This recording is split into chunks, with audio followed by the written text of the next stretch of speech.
Said his internet's down. Hello, everybody. Welcome to Wide Open. Wide Open. I was just working on it. Welcome to Abnormal Investigations. Sorry, I was answering a question to Mom while I was trying to come on. She was asking if Randy was going to be on. He's still fighting with his internet, so it doesn't look like Randy will be joining us tonight. We do have Jesse's going to be joining us tonight. Hello, everyone. And I'm hoping I'm not lagging too bad. We haven't had too bad of a problem here lately, so hopefully we'll be okay. Mm-hmm. So, do we have any announcements we need to make tonight? I know we need continual prayers for Connie. Mm-hmm. Is Latricia still in need of prayers also? Well, Latricia will be needing prayers for healing, yes, as always, but yes, everything went very well today, so thank God for that. Okay. Yeah, I hadn't spoke to her, so I didn't know how she was doing. I've been on the phone almost all day. You're a busy man. Stay that way. I have to, though. It's for a good cause.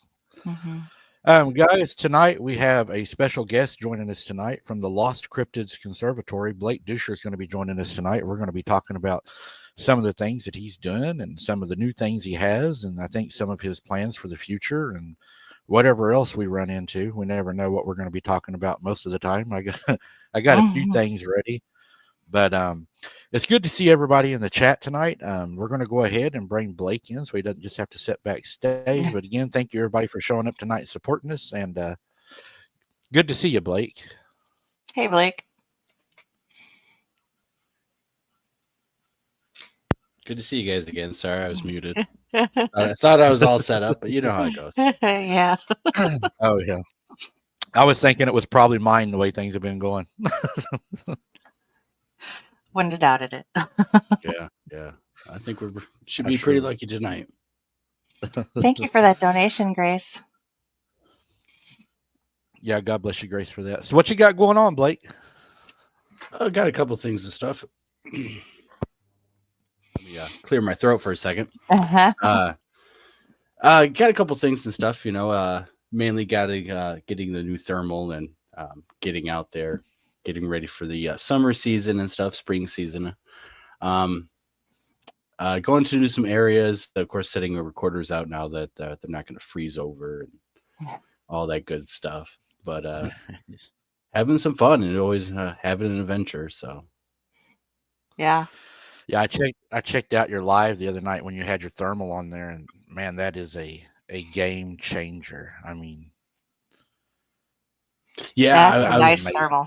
I was glad that you guys could see it on the live and stuff. It was kind of awkward to kind of line up the viewfinders on both equipment and I can't see it. When I'm showing you guys, I can't really see what's going on. I can see a little bit of stuff, but yeah. So that was kind of success and just testing out the equipment, trying to go live, make sure that kind of stuff works. There's some areas where we just don't get signal. And then we actually started losing signal when we get into some of the other areas out there, which is weird because there's cell towers everywhere in Lower Michigan, so.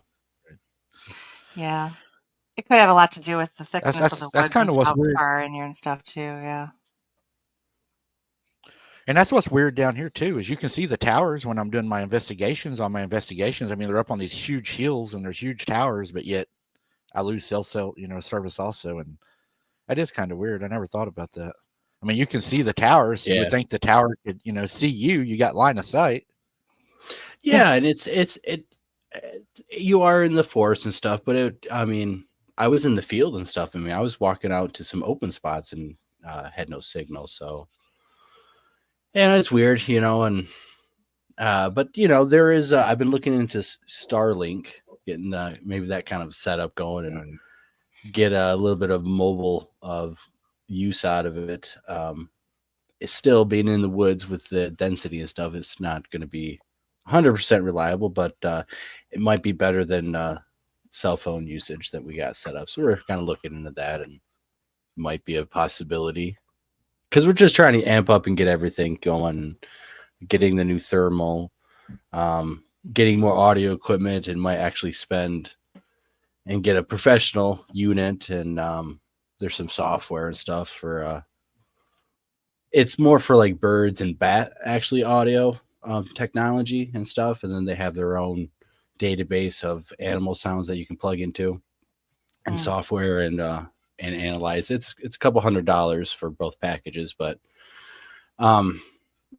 it's better than just buying like a cheap recorder and putting in a housing. And we kind of MacGyver some of our equipment and stuff. We that's true. it works. There's nothing wrong with it and stuff. It's just I'm just kind of wondering what the more professional guys setups are able to do and stuff. So well, when you got I've been known huge amount of money too, it's easy to do that. Yeah, it's a little bit of a struggle and stuff, but it's been a slow work for the thermal and stuff. We got a Flare Scout Pro, and that's pretty much brand new. It's just under $2,500, and yeah. But again, it is a game changer when you're out there in the middle of the night and you can pop in and see everything, and see deer and stuff, and they don't see you. They're not startled, and see possums and stuff interacting with the deer like we did on the live. And if there's anything close to you, 100 yards from you, 300 yards, there's a pretty good distance that we get from the thermal during the daytime, let alone at night. We should be able to capture Sasquatches or anything else that's within distance of us. So that's mainly why you have to make the sacrifice and get good equipment, because that's really what it's going to take, I believe. And if we start having activity and we can't get stuff on thermal, right, and there's stuff walking right next to us, right, well, that's a bunch of unanswered questions that are going to be arise out of that situation. So it's a whole line of testing of exactly what's going to actually happen out there when we think we're having activity, when we know we're having activity, and when we should be getting results with thermal. Right. In case they're not maybe fully flesh and blood or anything like that. Right. Well, you was talking about MacGyver and stuff. I walked out of the woods with lights duct taped on me and was caught by the game warden on a live. So, yeah, he's. I was sorry. He kind of looked at me. I didn't hear. What did you get? Okay. Get caught with? No, I had coughed lights duct taped to me. Oh, okay. I had lights duct taped to me, and I was on an investigation, and the game warden pulls up, and the look he gave me was like, and then he's like, "Are you hunting or fishing?" I was like, "Neither." He's like, "All right," and he just drove off. This guy's got some issues, but right. It was it was a game changer to me whenever I just got the IR camera I have. I was like, I was impressed with that, and then I seen what the thermal does, and I was like, wow, that's like a whole different ball game. I purchased an IR camera and stuff, and if that's all you can get, it works flawlessly and stuff. But thermal is thermal and stuff, and if you're gonna go big, you might as well go with flare and go spend big, right. I guess. So, but does your thermal? This is still on the small end actually, because there's like you can spend buy a house and just buy a thermal camera or thermal drone. Those are like 15,000 on the low end, 15,000 for a thermal drone. They have stuff that's 25,000, 35,000, 50,000 stuff. And it just makes me wonder how come no one else who has those are getting anything. And right. Stuff. Right. Well, I don't know if you watch him or not, but there's a YouTube guy I watch. I like to watch outdoor stuff too. His name's Kendall Gray. You ever heard of him? No. Maybe if I've seen him. Okay, there's a boy named Kendall Gray that lives in, I believe it's Kentucky, and he does a lot of outdoor hunting and stuff. And he bought the thermal drone, the real nice thermal drone, and he sends this thing up, and it is amazing. It will pinpoint things. It will lock onto it. He's finding rats out there running. He can see owls and foxes and deer, and this thing has a huge amount of he can send that thing way out there. He called it something. There's one that you can buy, which is the one I have. It's by sight. And then the one he has, he can actually fly out of sight with just using the monitor on it. This thing's huge. It's like a big box. Oh yeah, I'd oh, love to yeah. have it. Yeah. The technology is amazing, and I mean, if you have the money, you can get it, right? Mhm. There's of course rules and regulations, especially when it comes to drone stuff. You can't fly it over most prime areas like national forest and pretty much state recreational areas and stuff. There's a no-go zone. You fly it up on top of roads and private property, but they don't let you use the drones in the woods. They don't like that.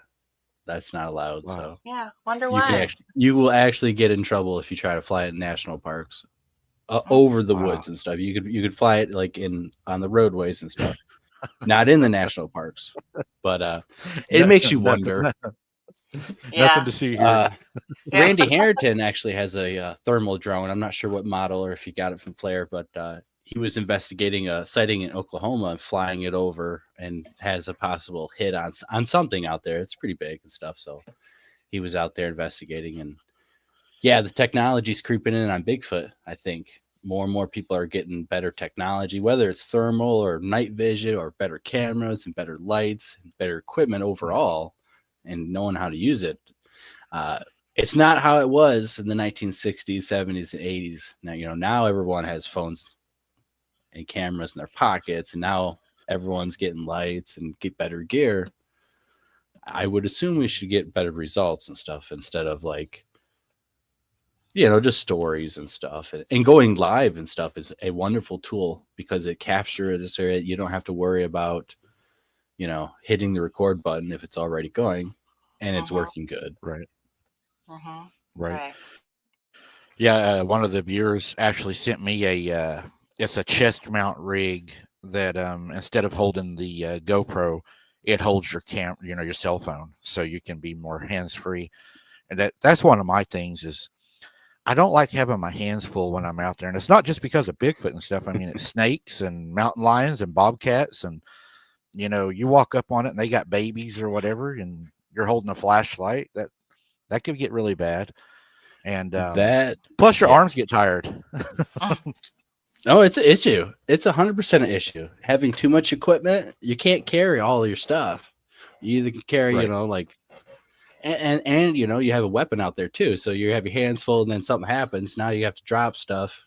Draw a Right. weapon Right. if you need to. And Yeah, everybody's yelling at you. I can't see. You're filming the ground. exactly.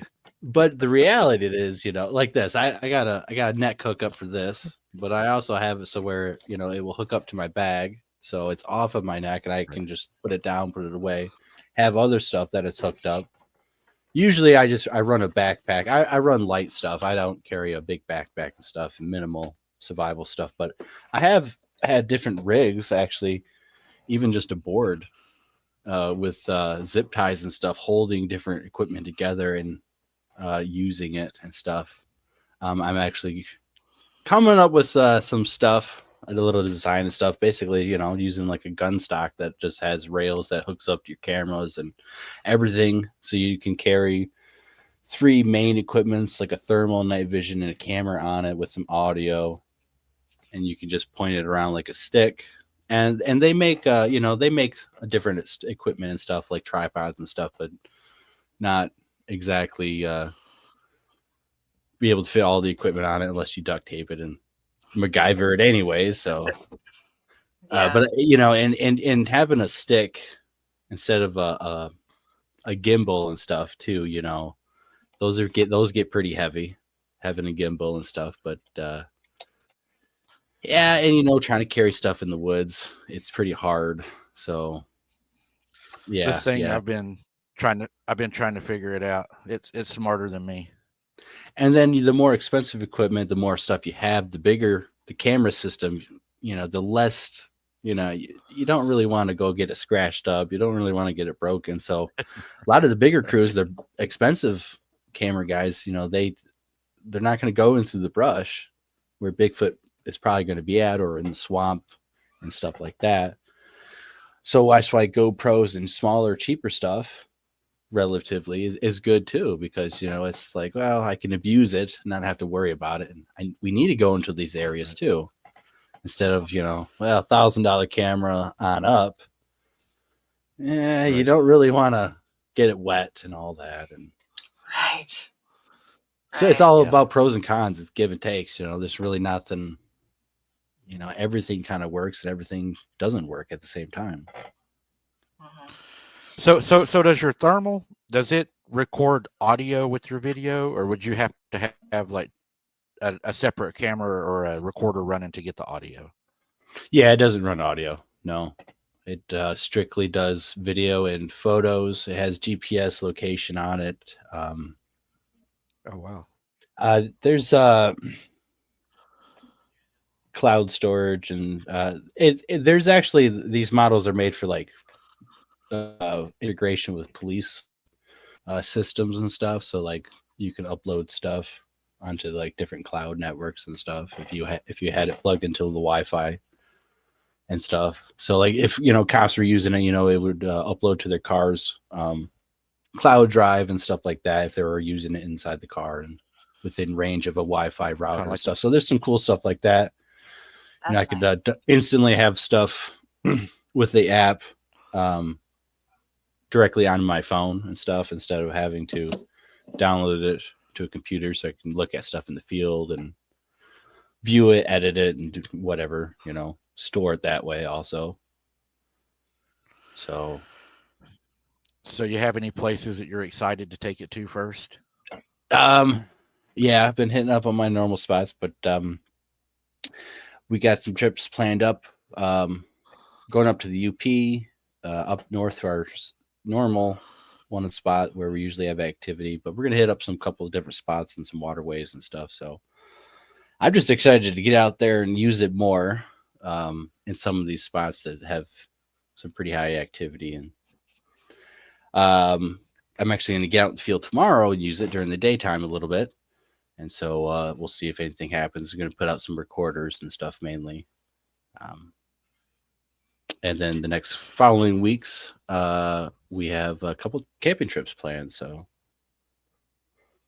When are you heading up to you was Yooper? That's probably going to be later in the summer. Probably August and stuff. And then September, we're going to do an event here in Jackson. And I'm pretty much it's just going to be free. I'm just going to have anyone who just wants to show up can show up and stuff. It'll be free to attend, although you'll have to, let me know and stuff. We'll have email lists and stuff so I can get a number of people. But I'm just going to put it on an event and it'll be free this year. Well, make sure you let me know because count me in.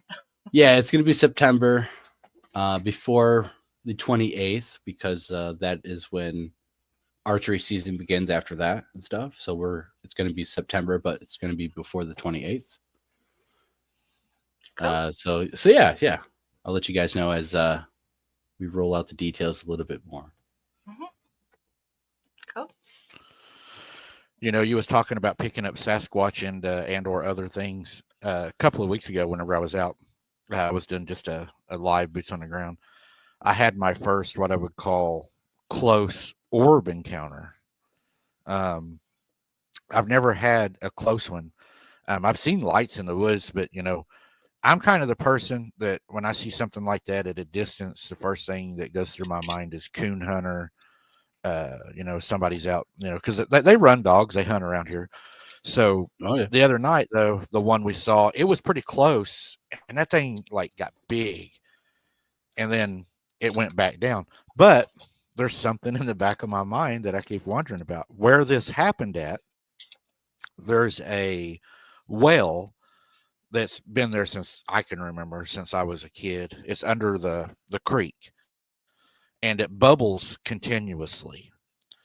So it makes you wonder, is it a gas? Is it, because it's either methane or something's coming out of this under the creek broken pipe. Wouldn't it be like spring water or something? Is that like a different water system coming up? Because I know sometimes that we have that here in other places, right. But I was told by the game warden that it was an old well that had broke when they flooded the city, and they never went back in and corrected it.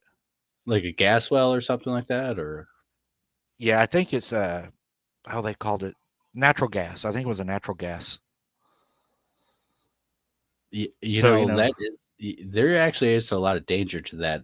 Old construction stuff, old mining stuff, old uh, toxic kind of leftover stuff that is reclaimed by nature that we might not know about. And there's some places in Michigan when you dig for wells and stuff, you have to test for radium and stuff because it can be found in the water and stuff like that. So sometimes if you're out in the woods and you want to drink, you got to be careful what you're drinking. If you have some of these life straws and stuff, because of different chemicals and stuff like that, you could have a contamination of stuff like that, and it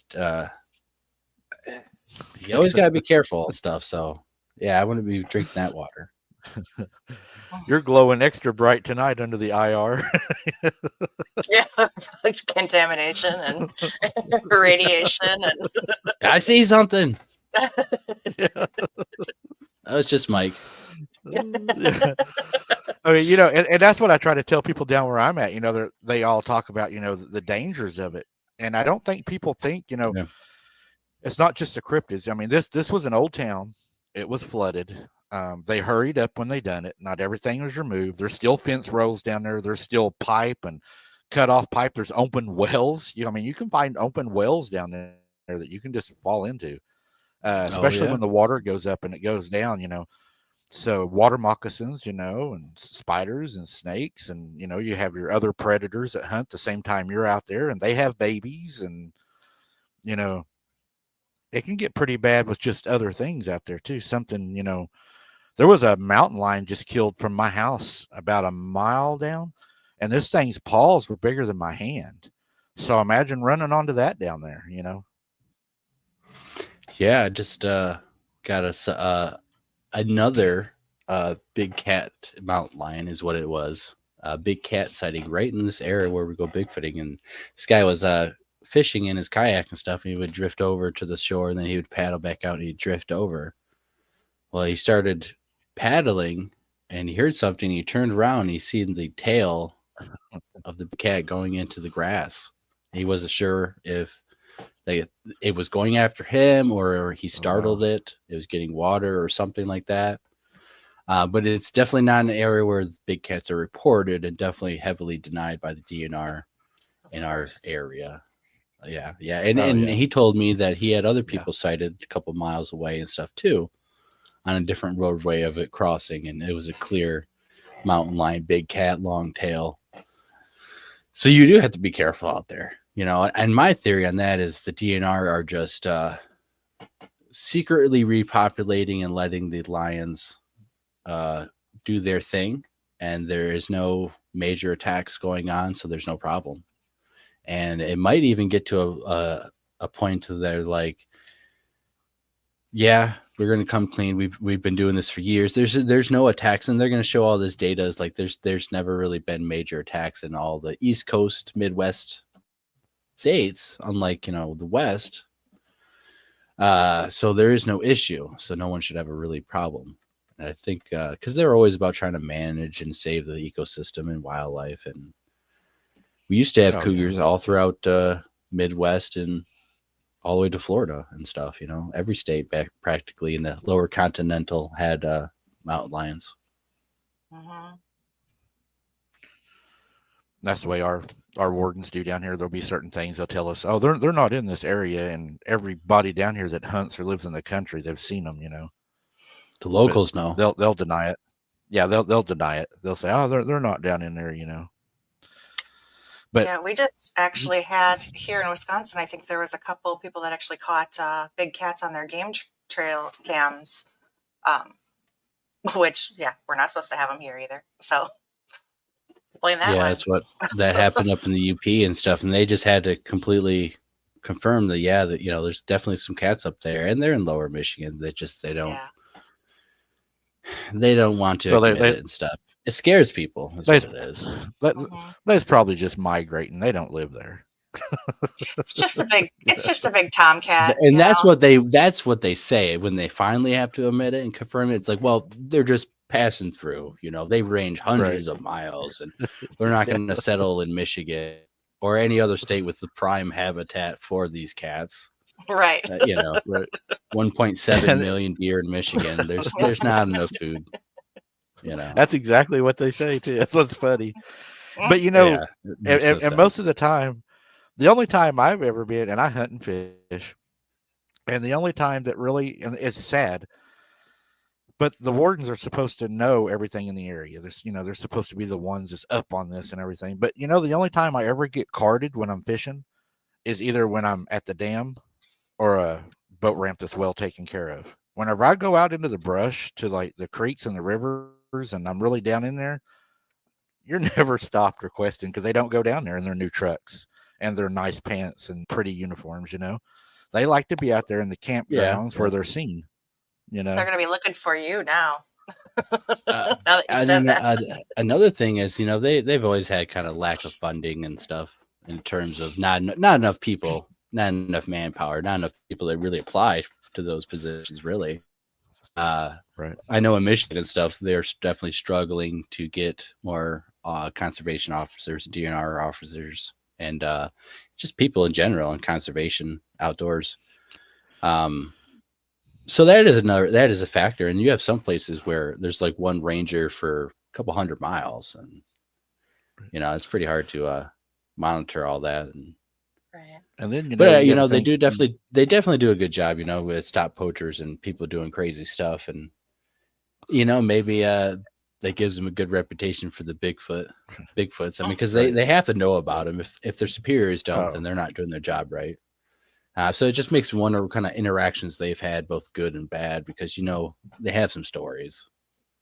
oh yeah, yeah. I mean, I've even had them, you know, joke with me. I'll be down, you know, on the lake, have a fire going or whatever, and they pull up, you know, and most of them are cool, you know. I've had one even drink a beer with me, you know. He pulled up, he's like, "Yeah, I'll have a beer with you."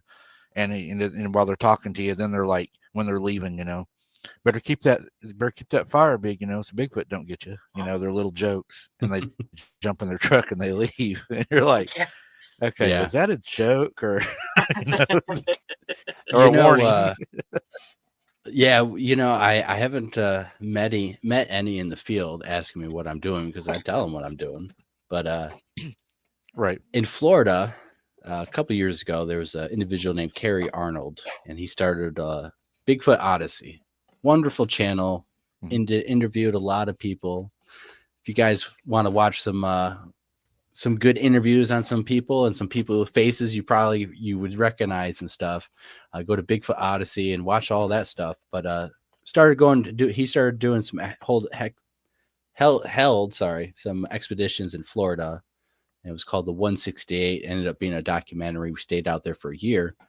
We had a Florida wildlife officer show up on site and you know, ask us, what are we doing here and stuff. And Carrie flat out said, we're looking for Bigfoot, and it kind of caught him off guard.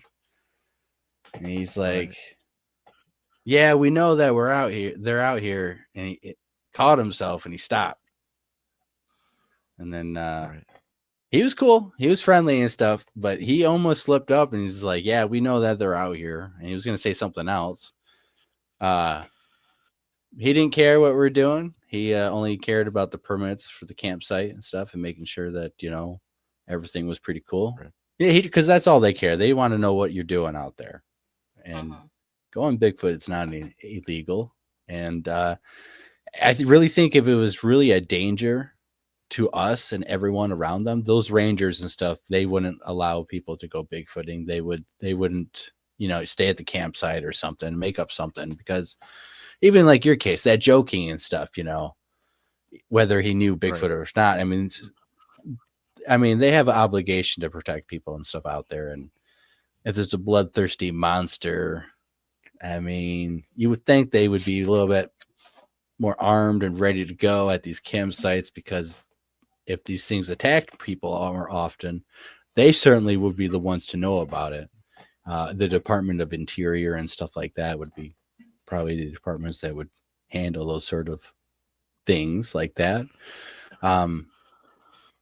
But there's no mass, I mean, when a bear attacks someone, it hits the news and stuff. And I know the government could probably cover up a lot of things, but they couldn't cover up every single thing. If Bigfoot was terrorizing and going through people's houses on a daily basis, or so often that it'd be live streamed, it'd be on the news, like you would not be able to hide that on a mass scale. But there's none of that. There's nothing, not even in the campsites and stuff like that. So other than the missing people, but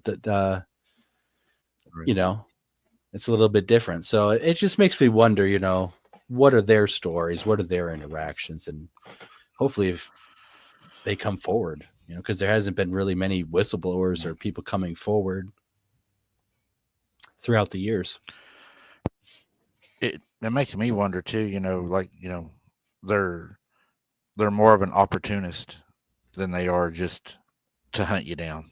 You know, to me, they're curious in nature. You know, they're going to follow you. They're going to watch you. They might throw a stick at you. They might make a noise at you to like just come out and just hunt you down and kill you. I don't think that is what they do. I think that maybe if you got down there and you broke your leg or something and you couldn't get out or something, and one of them passed by and he was hungry, he might shred you up or whatever and make it look like a cat done it. Or, but I don't think they're there to hunt us down. I don't think, you know. I mean, that's like almost any animal. Predatory animal would probably do that to a person. Even a coyote, you know. Coyotes really don't kill people, but the last well-known death was a lady who basically laid on the ground and kind of let herself die. As if you fight back, you know, coyotes are not that big, you know. 65 pound is like the record-setting weight of a coyote. Wolf hybrid, and not even a full coyote. And normally they're hauling butt the other way as soon as they see a human or smell a human. I mean, ours down here, they're gone. They run. You know, they don't want nothing to do with you. Yeah. We hunt them all the time and stuff. So they're very skittish of people, and they get kind of brazen in big groups and stuff. Or if you hear a dog barking in the woods and, you know, there's no houses, you know, it's most likely a coyote that's alerting others to your presence. And it sounds like a dog that's barking at you. And I've heard that many times. And coyotes cackling and laughing. It sounds like laughing and stuff, cackling and yipping and making all sorts of sounds. But and that's why you have to really have to understand animal life too. Right. So what do you think about the owls? It seems like whenever I get the owls going crazy, that's usually whenever I have my better night for like sounds and, you know, activity. If the owls start and they go crazy, it seems like you can almost bet that, and my audience sees a lot more than I do. And I'll admit, Jesse knows, I don't go back and watch my videos. I don't like to watch myself anyways. But, you know, a lot of people will say, oh, did you see this? You passed this or you passed that. I don't see probably 90% of what people see in my videos. But I do notice when the owls get active, it seems like the woods comes alive. It's like everything kind of starts to, I don't know, it's a weird feeling. Yeah. I've noticed that. There's some recordings we got of, there's an owl call, and then there's a tree knock or some crashing and stuff. It's like something's being pushed over. I have heard a 500-pound owl one time. Is it who right. You know, a 500-pound owl.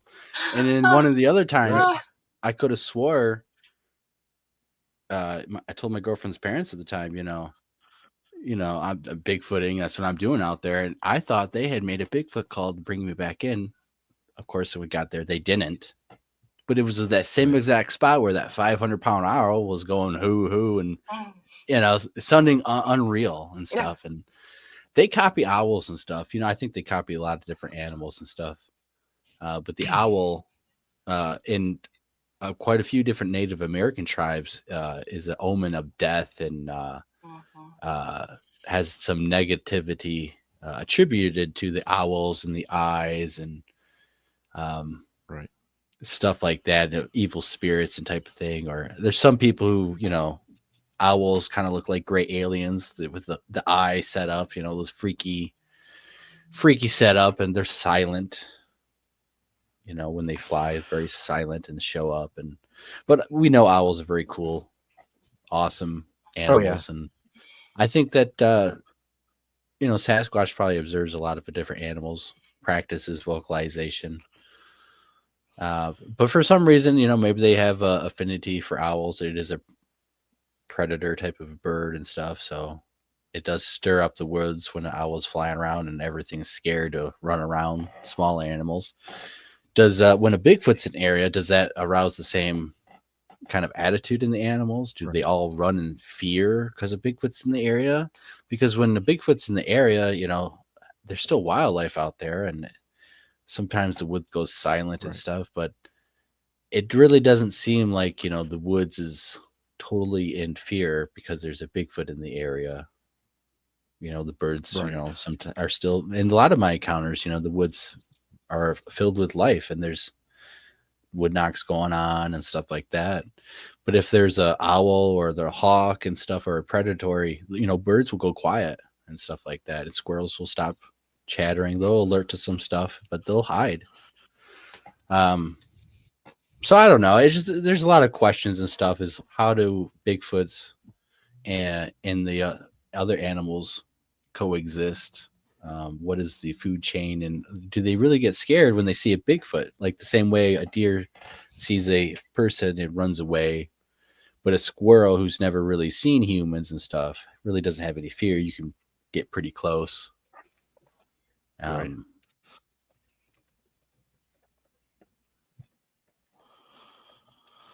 You know, Yeah. I've had on my shows, and I've told people too, I go out, you hear coyotes, you're like, okay, that's coyotes. You hear a hoot owl, you know, you're like, that's an owl. But then when you're out there, I've heard it, and I like know. It's like I just know. I'm like, that was not a hoot owl. That, I mean, it almost sounds like somebody trying to sound like a hoot owl. I'm like, that's not a hoot owl, or a wolf will howl, you know, a coyote howl. It'll have that human start out to it, and it'll just be off, and you're like, man, that's not a coyote, you know. But it's not enough that I'm like 100% sure either. You know, I can't just, I know that's what it is. It's off. It's not, you know, it doesn't sound right. Yeah. Yeah. You know, and that's just the whole name of the game is, you know, could it be something, or is it just misidentified normal animal sounds? And that's why it's good to run a recorder and stuff, because the recorder can record it, of course, and you can analyze it. Might be able to hear it a little bit better than what you remember back in the field. Right. Coyote with a sore throat. Yeah, you know, and you know, the terrain and stuff, the woods, the density, if you're under a hill and the animals on top of a hill, it can totally sound different. For example, one time I thought there was knocks going on until I rounded the bend and up this hill, and it was a woodpecker. But down the bend and around the hill, you know, type of thing, it sounded a lot deeper and denser and louder. Just the way the sound waves traveled through that kind of terrain. So, you know, it really just depends on the situation. And a lot of times, you know, like I say, it's like, well, it wasn't really good enough. Kind of, so it's like, you know, well, it might have been something weird, but you know, it wasn't good enough to distinguish whether or not it was a Bigfoot or a coyote. So it really isn't really usable in the sense that it's not going to prove anything. Unless you keep recording it and get enough of it that you could maybe get a pattern and figure it out. Right. That's why you record. Try to record everything, get a recorder going and set it out there is what you should do is, you know, get a little audio recorder and make a little housing and battery bank and stuff and set it out there, and whatever you get, you know, you gotta spend the time listening and looking at it. But you get some weird stuff. It's like, you know, well, I know a deer isn't picking up something and throwing it at the tree.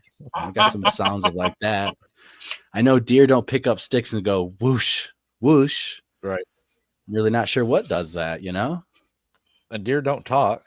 You know, we've got some tree knock, push stuff over type of thing. And I think that's a very nice, easy, passive way to gather evidence, keep you safe. I mean, you know, if people who are really scared don't want to go after dark and stuff, they just set the recorder out during the day and come back and get it during the day. It's a lot easier than going at nighttime with flashlights and doing this and that. And I like that. I think it's very nice, easy, passive, and almost a better way to get evidence because you're not out there to change how they are going to operate in that environment. Because once you're in there, well, now, they have to operate around you. It changes the dynamic. Now they're more in their natural thought process. They're going to be doing stuff more naturally because you're not out there.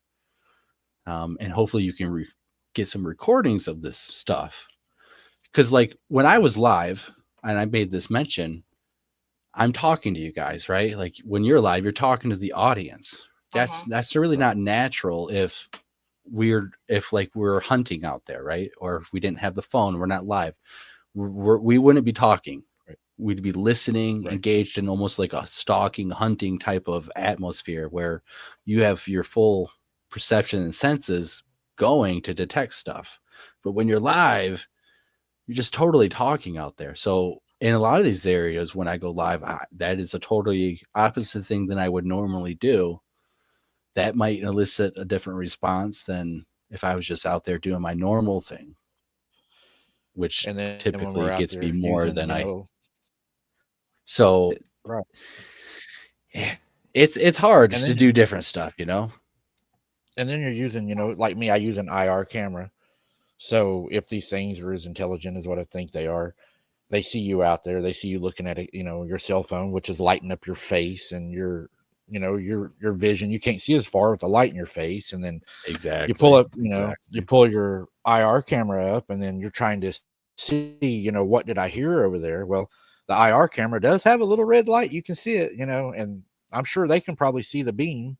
And they're like, Right. this isn't normal hunting activity. This person's looking for us, because when they come down here and they Right. hunt for a squirrel and other Right. things, they don't do that. But when they come down here doing that, they're they're doing what we do and they're looking for us. They don't even need to know what the technology does to understand the pattern recognition of what's going on. You're exactly right. Normal hunters have this kind of gear, and yeah, they're getting thermals and stuff like that now, but like you said, they're not dressed the same. They don't wear the same gear mostly as us, and I do think that they know that we're looking for them, especially when you make calls and whatnot. It makes it totally obvious, and they decide on whether or not they want to make interaction with you. And then, you're talking on the phone. They don't know what the heck you're talking to or what you're doing. This dude's out here by himself talking, but they probably recognize, they've probably seen a lot of people talking on the phones, right? Talking on the phones for a number of years. Maybe they understand, like, they're talking to someone else in the box. Right. They don't know, but they know that these little box things, they're talking to the person, like another dude's right there. So, and it's primate in natural behavior intelligent behavior to recognize patterns. They don't need to understand to recognize how things are working together. Like a cat can recognize your facial expressions. It doesn't know what English means, but a German Shepherd can learn 200 commands and know what they mean and will do it. But they don't speak English, and they don't know what you're telling them when you're talking to them, calling them a baby and cute and this and that, but they understand command words. Another thing too that I think is a disadvantage to when we go out and we do lives is I noticed, a lot of the viewers were saying that my lights weren't bright enough. They couldn't see far enough. So you get a better light. So whenever you run the brighter light for the audience, for the subscribers, you push everything back. They go further back, because whenever I run a dimmer light, I get stuff closer to me. When I run a brighter light, it pushes everything back. So I mean, there's huge disadvantages to, and plus, what I think a lot of people don't take into consideration too is when you're out there, you're engaged in an investigation.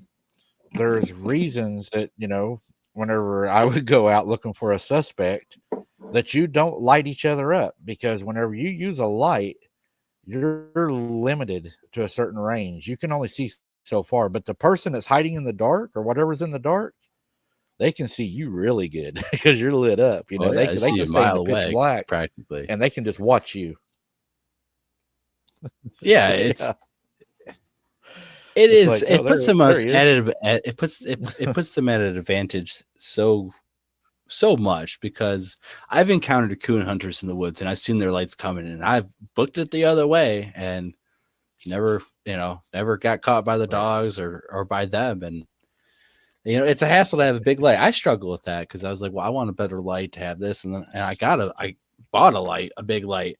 But then, it's like, okay, well, how do I carry this with the thermal, with this and that? Oh, and then I, Right. got to make you guys Right. happy. And it's like, you can only carry so Yes. much unless you have something rigged up and What has attached I've started everything doing to it. is a headlamp. That is what I have been using most, is a headlamp. I think that a headlamp has been easier, and I'll carry my big bright light on me in case something does come up. I can light it up brighter.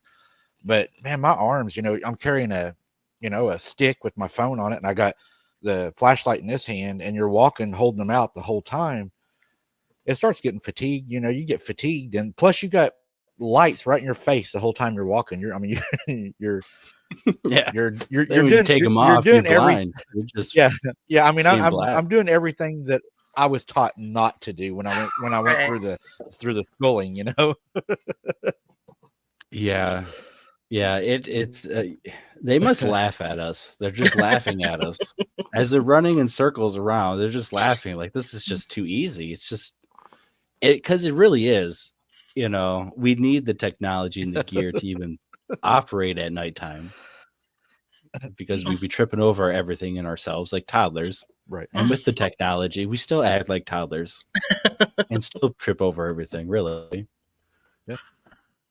Yeah, it puts us I at a had a disadvantage. pretty scary incident.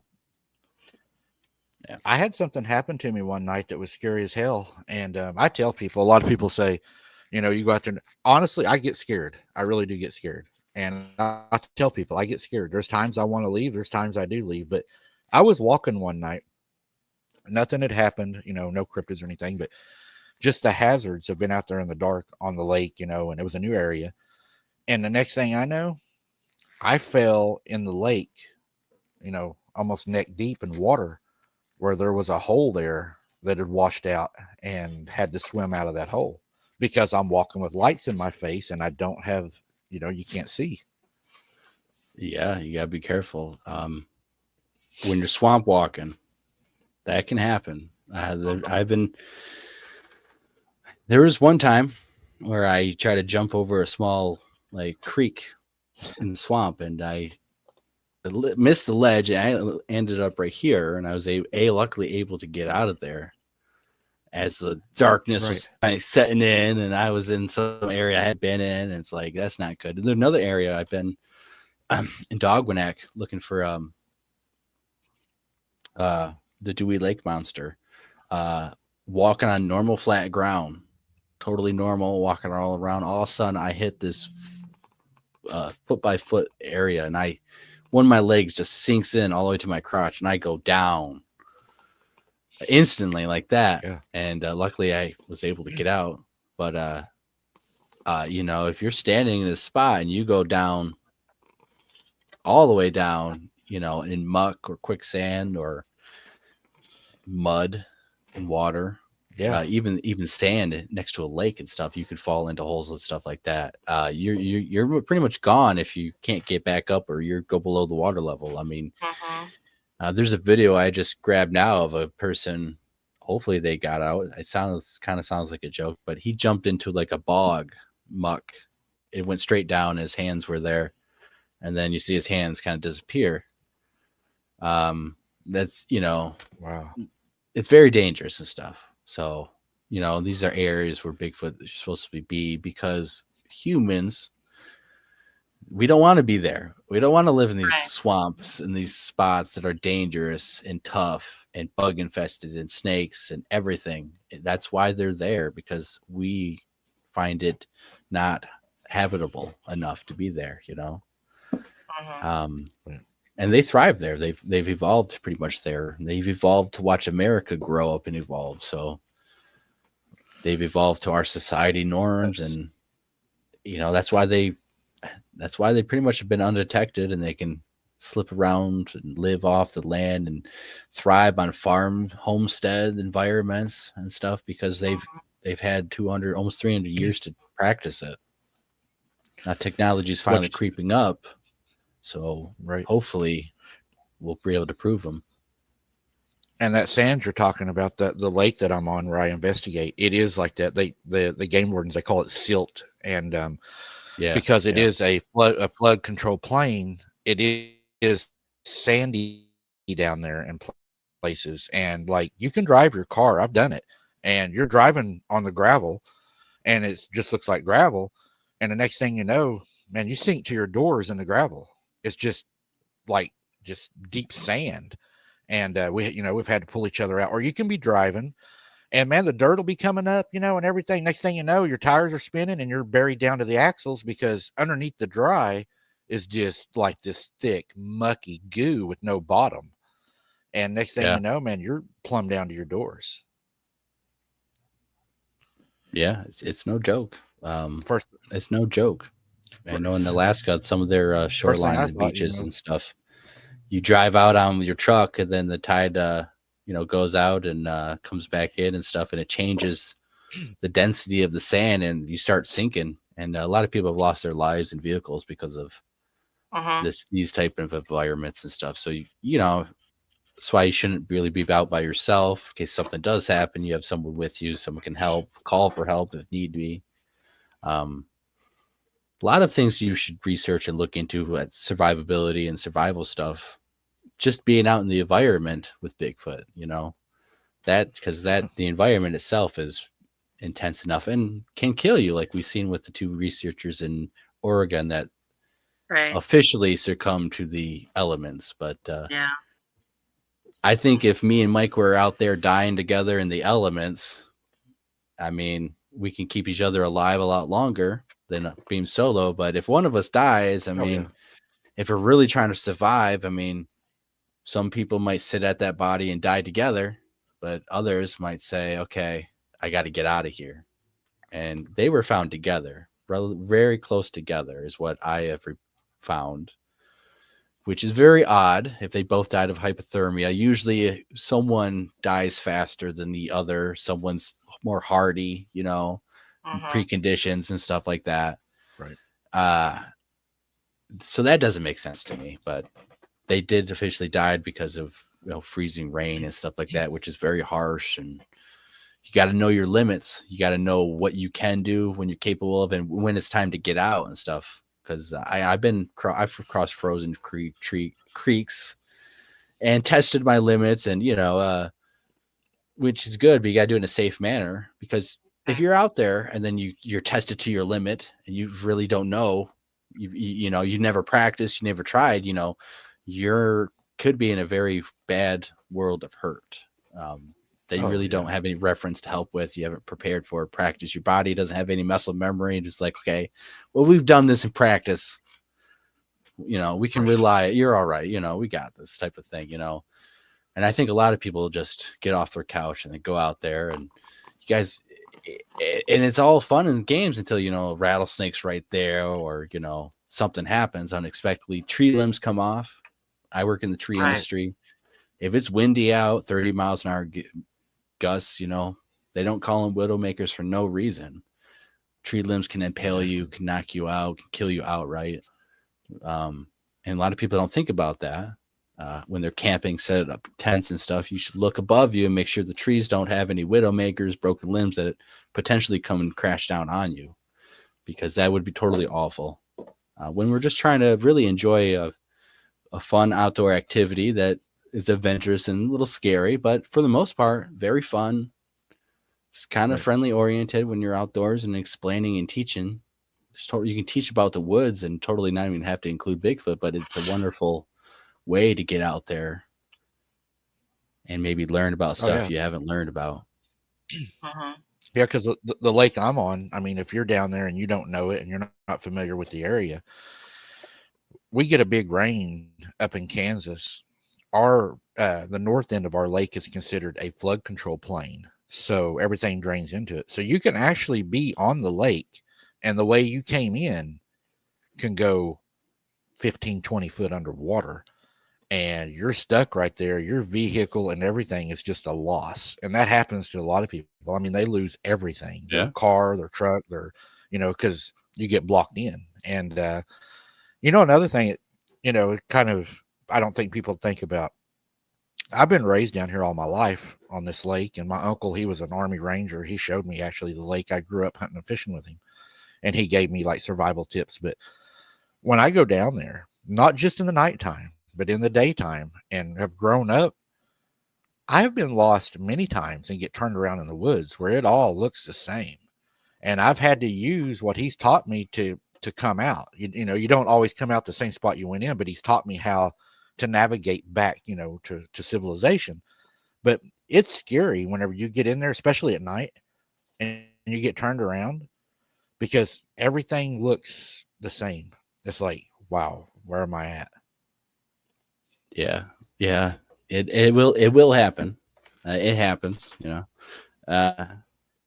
I've done it many, many times over my lifetime being out in the doors, and also 20 years of looking for Bigfoot out in the woods. And, at nighttime, you should learn a couple things, as you should always go into if you can, try to go to that area during the daytime and look for landmark locations, that you would recognize that, okay, I'm in this spot, type of a thing. If you run into the creek over here, the set of pine trees or the row of pine trees in this area, this big rock and stuff like that. Also, it's a little harder if you're in the dense forest, but you can look and look at the tree lines and stuff. Say, well, I came out of this tree line way over there. I should head over in that direction. Recognizing constellations and the stars will also help, right? And also realizing that the stars will move in the sky. So if you start following, the stars in one way and you completely follow them all night, I mean, you will end up kind of almost going in a circle too. So you have to kind of understand where you're, that the stars move and stuff, but you can use the constellations and stuff on a very clear night. And it's very easy to see the Big Dipper on one side, and then Orion's belt is completely on the other side, and that is going to be north and south, and then they are going to rotate and go. Orion, I think, goes towards the west, and the other one goes to the east. So that's a very simple way that you can navigate at dark. A rough navigation, of course, Right. Yeah, one of the first things he taught me was the moon. He's like, know where the moon's at when you go in, watch the moon, and then know when the moon, passes over the 12 o'clock, know where the moon's at. And he said that's the first thing he taught me was to watch the moon. He said it's not going to bring you out exactly where you went in at, but it's going to get you back to that road, to that county line or to that mile marker, or because we had two little kids that their dads decided to bring them down here to our woods, and they didn't know the woods, and it was still pretty cool. It was like in the fall. Their boat capsized. Our lake is pitch black. It's full of trees. I mean, it was an old city that's flooded, and they had no idea where they were at. Finally, one of the wives call, and they send out search and rescue. They end up finding the two adults in the middle of the lake. They had actually climbed the trees and were up in the trees. So they ended up picking them up. They called the fire department, search and rescue, and they went down and they built fires along the lake. The kids were found. I spoke to one of the first responders that found the kids, but they were stuck under a log, like way away from the water, and they were covered up with leaves and sticks. And they thought that, was really strange, but nothing ever came of it. But he's like, we know those kids didn't walk up there, crawl underneath that log, and then cover themselves up, Right. Yeah, it gets pretty strange with missing kids and stuff. If you listen to the 411 stuff or just any stuff, there's some weird instances of kids traveling distances and over mountains and ridges that adult humans can't do in the same amount of time, which really makes you wonder and scratch your heads. So I was just watching a video, I think it was this morning actually. A guy was talking about his dog had actually found 2-year-old that had been missing for over 24 hours. And Yeah. had traveled 7 miles. And everybody in the comments was like, oh, yeah, that's not absurd. Anybody that's had a 2-year-old would know that they can just like run and not stop. But I'm going, 7 miles, though, at night? I mean, Yeah, what so kid does that? I actually just listened to that too. And it's funny is because a couple of things. I can't remember the time frame. It was well, let's just say 24-hour period before he was found. That's 7 air miles, not bushwhacking miles. Right. And over a mountain. And even the rancher whose dog found him, the rancher said, I can't believe this kid made the journey because it is pretty treacherous and stuff. I think he even crossed over a mountain, kind of a ridge line. I'm not sure how big and stuff, but when you're talking 7 air miles and then that's a straight line. When you go in the woods, you can't walk a straight line. You're zigzagging and stuff, and that might double your mileage or triple your mileage. So 7 could turn into 14 or 21 or 24 or 25 miles, let's say. And 2-year-old kids, they're gonna get tired. They're gonna want to sleep. So he's gonna sleep for like 8 hours. So that's 8 hours minus the total time that this kid's actually able to do it. And I think it roughly was like you'd have to do like a mile an hour and nonstop it for 12 hours, basically, if he actually got there. I've had my son, he's 5 now, and I took him out in the woods and stuff and seen how there is no way that a 2-year-old, 3-year-old, or 4-year-old, or even a 5-year-old is going, 7, 12 miles. I mean, most of those kids are found between 1 and 3 miles. There was another story where a kid, I think, was found he traveled, I think it was like over 12 miles in 8 hours. And I walked, I did a 24-mile hike nonstop. And, about halfway through, it would have been 12 miles, it's pretty exhausting for an adult male. And I'm not going into the woods. I'm not zigzagging and stuff like that. So and going over mountains and stuff. There's no way that kids are doing that. And another thing is they would show the exhaustion. They would be malnourished. Their body would burn through so many calories and fat that alone would show on the kid. You could be able to physically test that in the hospital and see like this body has been burning through so much calories and exhaustion. You would see it with water lossage and stuff like that. Both those kids were completely fine. Yeah. A little thirsty. The 2-year-old was a little thirsty, a little hungry, but yeah. And whenever I did a search and rescue class, I was on the search and rescue team. And another thing they had taught us about an adult or a child, whenever they're lost, they don't make straight trails. Most of the time, they're going to make a big circle. And if you notice a lot of the kids that go missing, what's weird in the 411s is they don't make circles. It's like they had a trail. They had a goal to reach a certain point. And most of the time when somebody's lost, if they're right-handed, they'll go right. If they're left, they'll go left. But on a lot of those young kids, I mean, they just go straight from point A to point B. And then that area is searched over and over and over. And then 3 days later, they find the kid laying right in the opening, right where everybody looked. Yeah. So the Missing 411, the first movie, they actually talk about one of these kids who was found like 12 miles away over to like mountain ridge top type of things. And they actually had Les Stroud, Survivor Man, replicate it and try to do it in the same amount of time. And they got about it was like 3 a.m.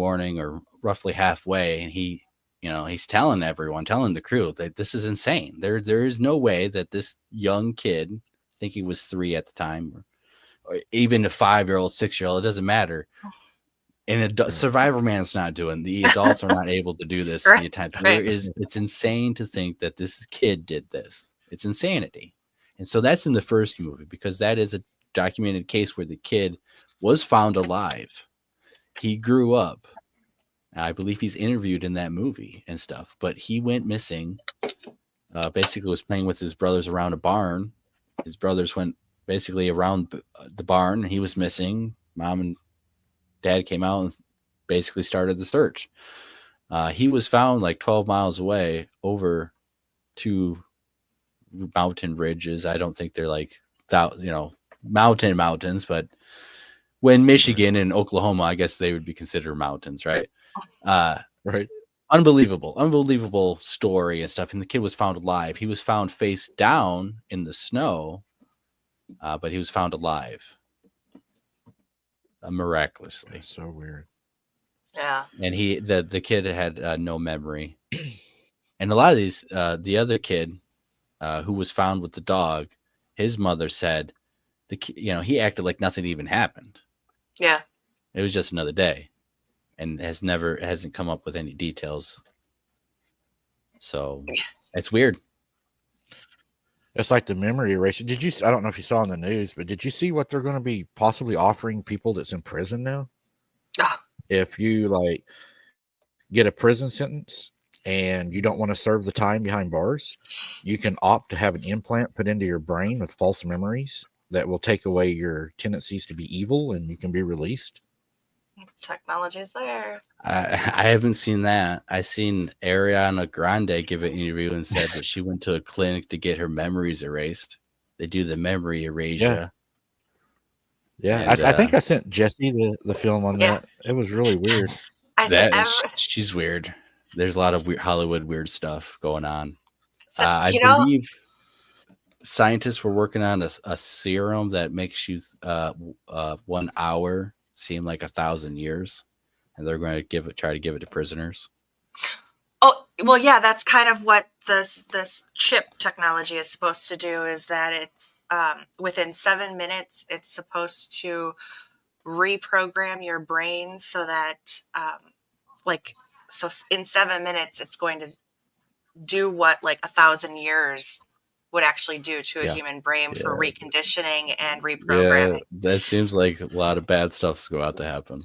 Well, I said every single time I hear stuff like that, it reminds me of Demolition Man. I still go back to that movie because everything that happens in there is like, told ya. Well, there was a guy that came out talking about the robots that are coming out, and he was talking about how the robots were connected possibly to the pyramids. Not that they were the same thing, but he believed that the pyramids were energy. They produced energy, which allowed certain things to manifest inside of them. He believes that the technology now with the robots are producing this same energy that the pyramids did, which would allow something to manifest inside of these robots. He said, what are we making bodies for?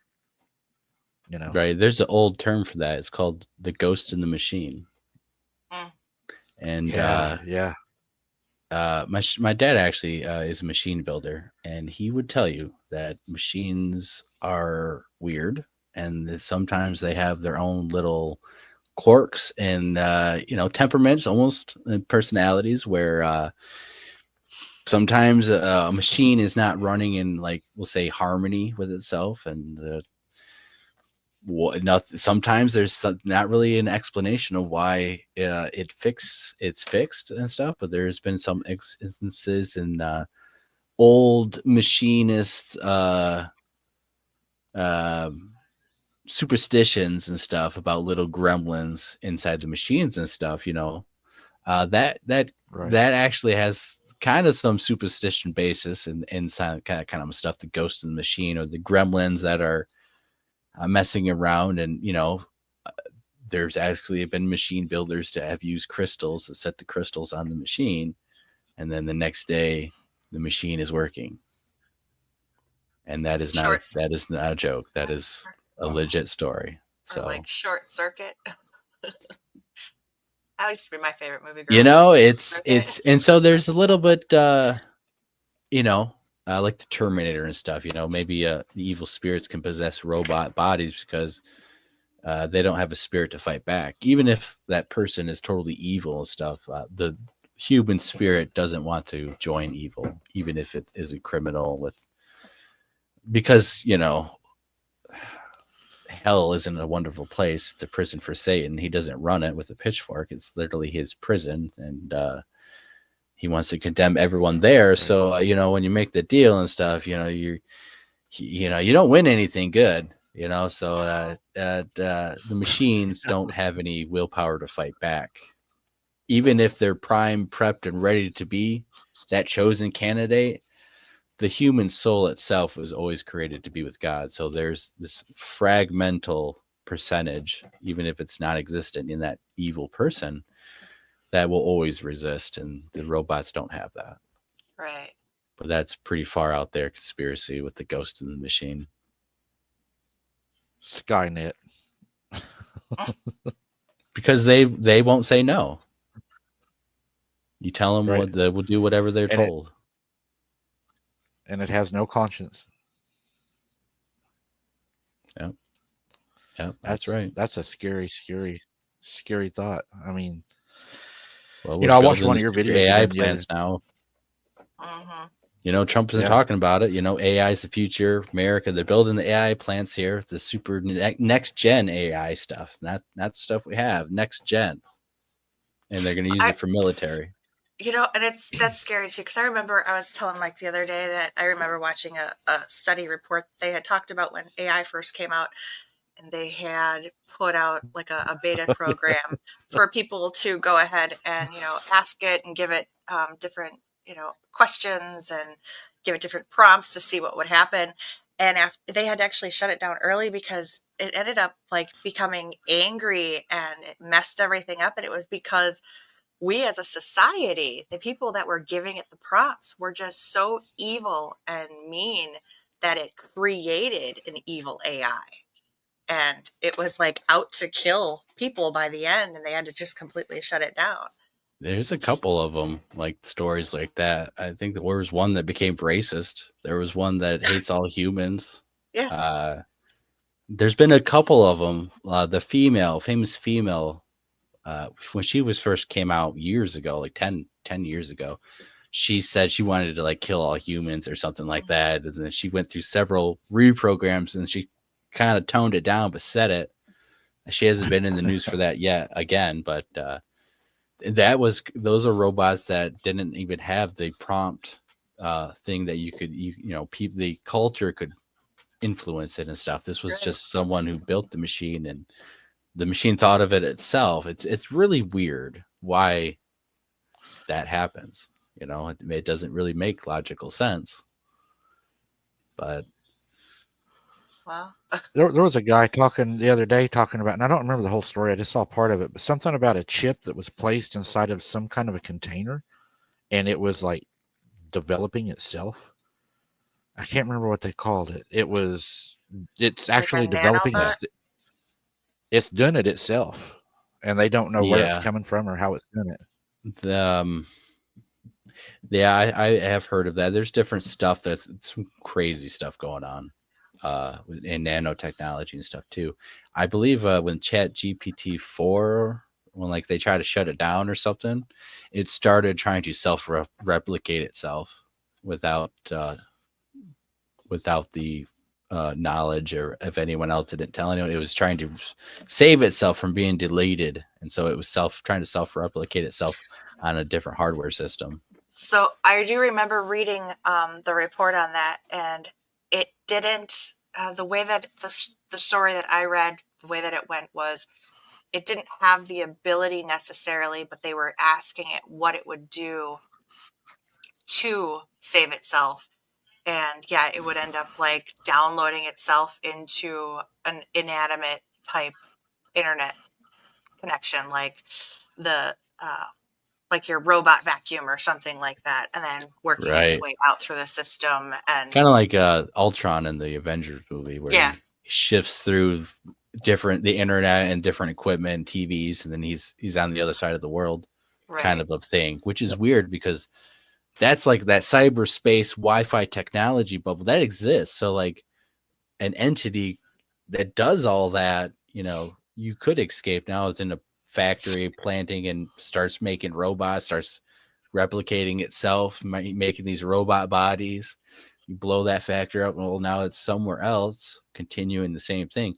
This AI is very helpful, but like it only takes one bad actor, one bad AI to really mess up the whole system. And we really don't have, supposedly, Trump's big on the AI creating vaccines and doing cancer studies and curing cancers and stuff like that. And that's supposedly what they're saying and stuff, well, the CRISPR technology kind of stuff too. It's a little weird. When computers start having survival instinct and become self-aware, then what happens? Yeah, and there's a number of examples and stuff where that's semi has happened. There's been AI that has done stuff that the makers have no idea how it did it. They don't understand. So like we're building stuff that we don't even understand what it's doing and what it's making on its own. That doesn't seem very controllable. Yeah. So, yeah. That's scary because my dad worked for General Motors. He was a robotics engineer. And I done the security there. They have the largest actual vault in Oklahoma. A lot of people don't know that. It's at General Motors. And those robots, what they did was amazing. I mean, people don't understand, the tedious things that them robots do over and over and over. And it's really weird. Our vault, when we would go into the vault, because we have rhodium, palladium, platinum, we have zinc in there, we have alumina. Mm-hmm. And a lot of it's digested in acid, and it's inside of a vault. It comes in an armored vehicle, leaves from California. Well, whenever it would arrive, we would go into the vault as security, and we have badges. You swipe your badge, you look into a retinal identification deal that tells, yeah, that's Mike. It weighs me when I go in. It has my body weight.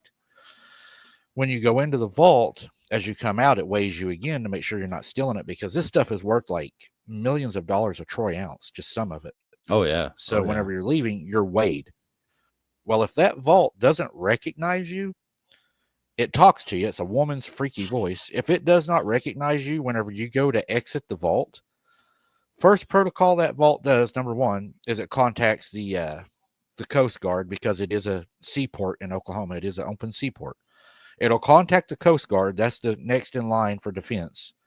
And the vault actually shuts down and starts sucking the oxygen out of the vault. Yeah, they're not messing around. Yeah, you suffocate. And I that one in there. That was a couple years ago. They probably have better security stuff now. Yeah, that was a long time ago, because that's back whenever I was in my 20s. Yeah, that was a really long time ago then. And that anytime they implement that kind of technology and stuff, main scale, they usually have better stuff coming out. And now it's probably more wackadoodle crazy stuff. And sure. It's amazing what technology is able to do. But yeah, we still have the same another problems weird thing of and this doesn't make sense either, but all that. We had railroad tracks.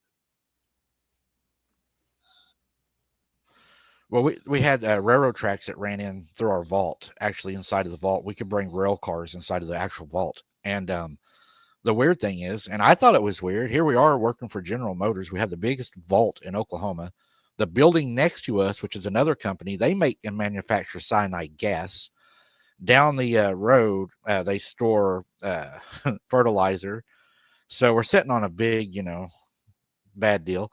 And the weird thing is, we're General Motors, but we're doing military holdovers inside of our vault for the military with things that we're not even supposed to know. They wouldn't even tell us what was on the rail cars. They would bring it in at like 0800 hours. It would be scheduled, to go out at 2100 hours. And our job was just to make sure that nobody goes in or out. And then the military, they stay inside with it. And we would protect the outside of the vault. That sounds about right. I mean, I'm not sure when the vault that was constructed. I would say probably World War II or just after. But, General Motors has, military contracts with the U.S. government, in World War II. we didn't make cars. They were making tanks, and they were shipping as many tanks. Ford and GM, they were shipping tanks and airplanes and stuff. So they have vaults. They have all that military apparatus still, because if we really needed to switch up and start turning back and cranking out stuff, there's a lot of old infrastructure still in place, like the vault, that they still use. And there's probably a lot of crazy stuff like that all around that people just don't know about. And I love that about America and stuff, because America's badass. There's some bad actors that are just doing bullshit. I learned some things, but America's badass. I was put on a job. Oh, I was put on a job. It blew my mind. I had made captain, and it was like, you have, top security clearance now. So we're going to move you over to this facility, and you're going to run it, and you're going to be over it now. They're going to, move you from the vault to this facility.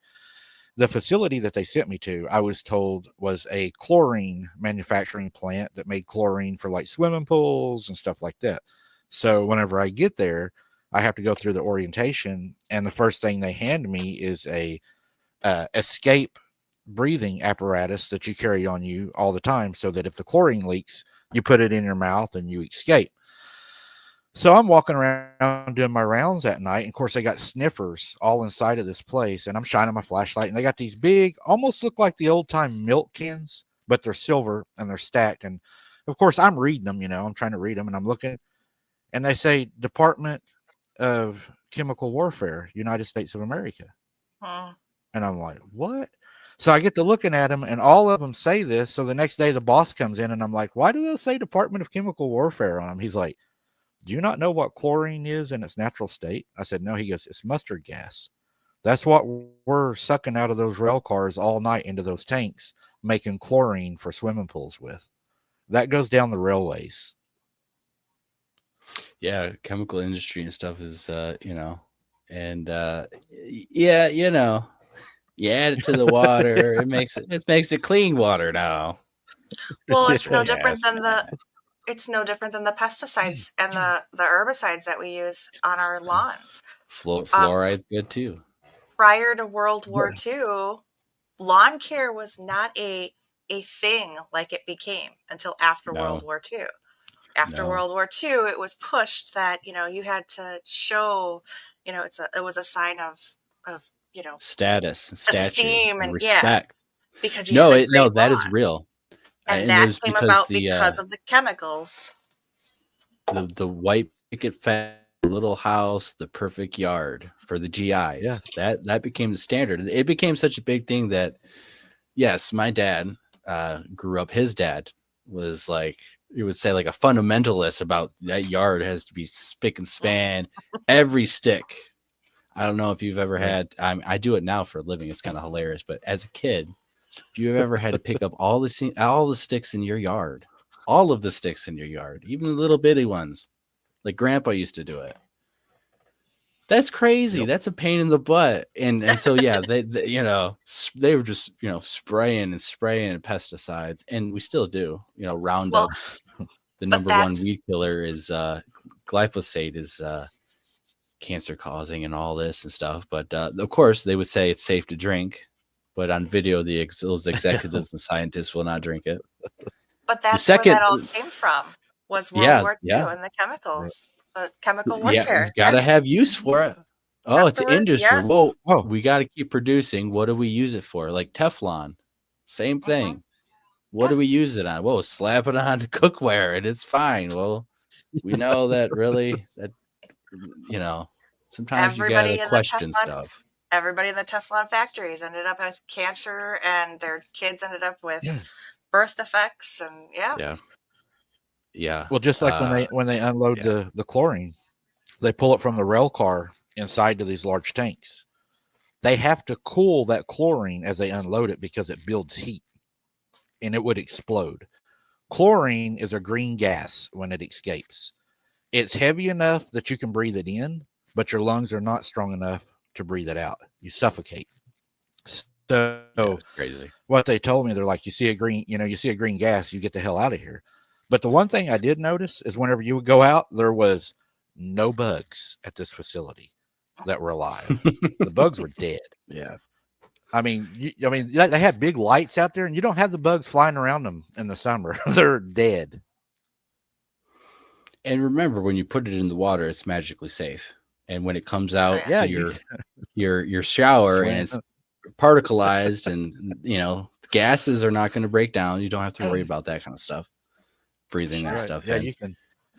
There's some people who straight up think that is 100% poison, and you should not be breathing out of while you're taking a shower and stuff with chlorine.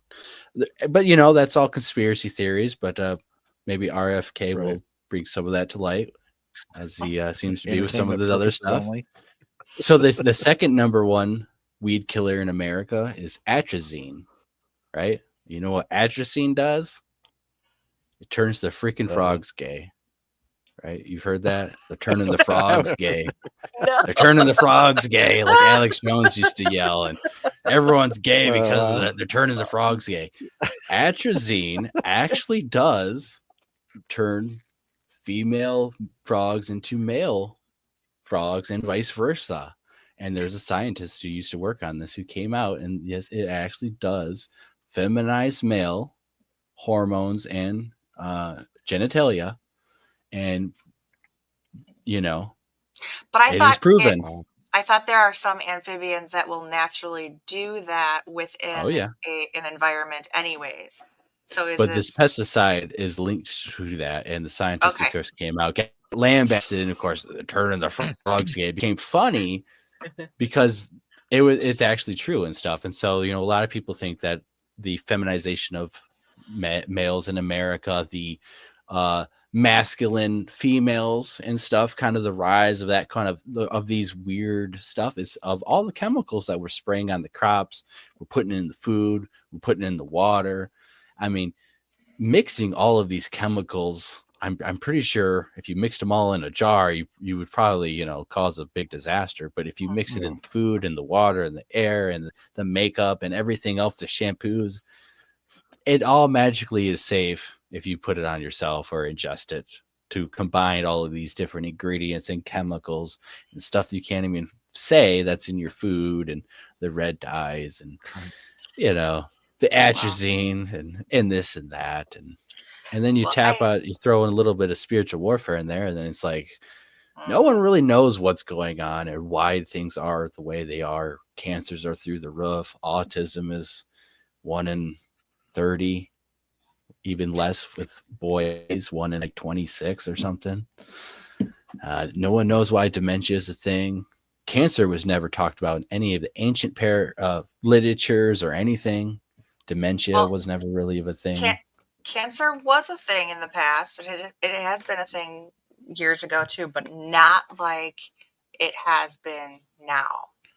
The explosions and stuff. Yes. Yeah. Mm-hmm. Yeah, I think Egypt had they recorded cancer that happened, but generally cancer is like almost environmental cancer, is all these chemicals and stuff. And right. That's the one thing I hate about spring here, is because we live in cattle country, and before long the crop sprayers are going to be going right down our road. And I've complained to the sheriff's department, the FCC, and everybody, because they kill our gardens. We plant our gardens and they kill our gardens. And then they tell you it won't hurt you. You could actually drink it. It's not going to hurt you. Then why in the hell is it killing my garden? If it's not bad for me, then why is it killing everything, right? Why are you spraying it? I mean, if it doesn't do anything, why are you spraying it? Right. You guys remember Zika?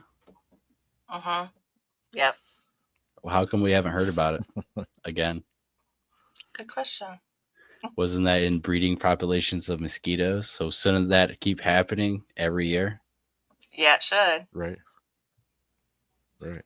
At the time, there were heavy uses of pesticides in those particular counties where that was reported, where Zika is environmentally caused and not necessarily by the mosquito. I mean, or if someone could point to the increase of Zika related outbreaks in the past few years, I would love to see that. But you can't find that here in America.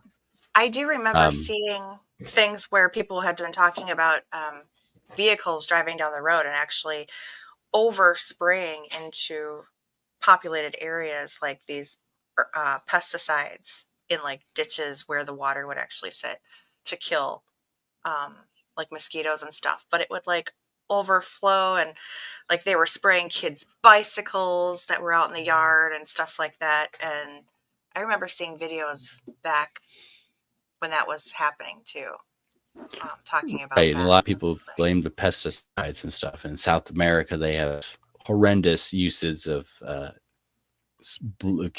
entire towns are just fogged with chemical pesticide spray to kill everything, and that's where you had a lot of those cases and stuff too. But we don't have it in Florida no more. You know, maybe Bill Gates's genetically modified mosquitoes did the trick. I'm not quite sure. Well, you know, my mom, she suffers from alpha gal, from the tick, and she got it so bad when she first got it that they had her in the hospital. They called the family in because they didn't know what it was. They thought she was going to die. And luckily there was a doctor there that was familiar with alpha gal, and he put her on doxycycline. There's just a few antibiotics that will actually fight it. And she survived it, but she can't eat red meat. She can't have anything that's got red meat in it, like down to sugar. Like, you know, she has to buy a certain sugar because they put bone marrow or ground up bone in sugar to make it white. You know, and mom can't have that because the bone comes from, you know, the animals that will cause her alpha gal to act up in her blood, and she can have, you know, a deadly reaction. She can have anaphylaxis all the way to whatever it raises in her, the proteins in her blood. And she got it, they said, from a tick. That's another thing is we have to worry about is ticks. You know, tick season is like June. And one of the spots, I probably not even going to go out there this year because I got it by, well, you've been to that place, Jess, and I got 5 ticks on me in like a very short amount of time, and I still have a scar from the one I had to dug out. It did not heal all the way. Yeah. Oh, I know how that is because I had to do the same thing a couple of weeks ago. The ticks are yeah. So there's some places like, you know, it's not worth really the risk of the potential lifelong illnesses you could potentially get. And a lot of people think that was biological warfare, you know, like Lyme disease is a biological warfare. It was. Paperclip scientist on the island. I was just going to say, yeah. Entertainment purposes only. Yeah. Well, of course. I mean, that's what they say, right? That's just what they say. But I mean you know, mom's doctor even talked about that. You know, the ticks were genetically engineered for warfare, and it was done on an island allegedly, and it got loose from them, and now we're dealing with it here. Yeah. I mean, the Nazi scientist who was totally into insects and biological warfare just happened to run that facility where they happened to have there. And then, you know, right across the bay was Lyme, Connecticut, that happened to have the first case. But of course, I mean, with the amount of people that, a lot of people don't even realize the backstory of Lyme disease. You know, it just kind of all of a sudden hit, and the news medias were like, yeah, you know, be careful about Lyme disease, and the deer ticks will carry it, and this is what will happen. And it was almost ingrained in us that it's just always been there, or, you know, just something to have to worry about and just be careful about. And nobody realizes, you know, where it came from. And of course, they're not going to make it public knowledge. Like, if you dig into it, you'll find it. But they're not going to make it public knowledge because, I mean, how many people have been affected by this disease, have lost their lives to this disease?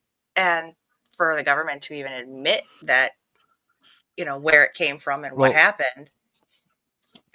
Another thing that bothers me is, you know, what about the amoeba now that's came out? All these kids are contracting amoeba from swimming in fresh water, and they're dying, and there's no cure for it. And now in Oklahoma, they're telling us, don't submerge your head, cover your, you know, pinch your nose. And when I was a kid, we never heard of that. I mean, I had a swimming pool, you know, that you filled it up. It didn't have the pump on it or nothing. That thing would be so green, and we would play that, and we never worried about, you know, drinking water out of the hose. And now it's like, and now you're afraid, you know, if you go to the lake. Yeah. It's right. climate I mean, if change. you go to the lake, the water's too warm. Yeah. The water's too warm, and so it bred this amoeba. Yeah.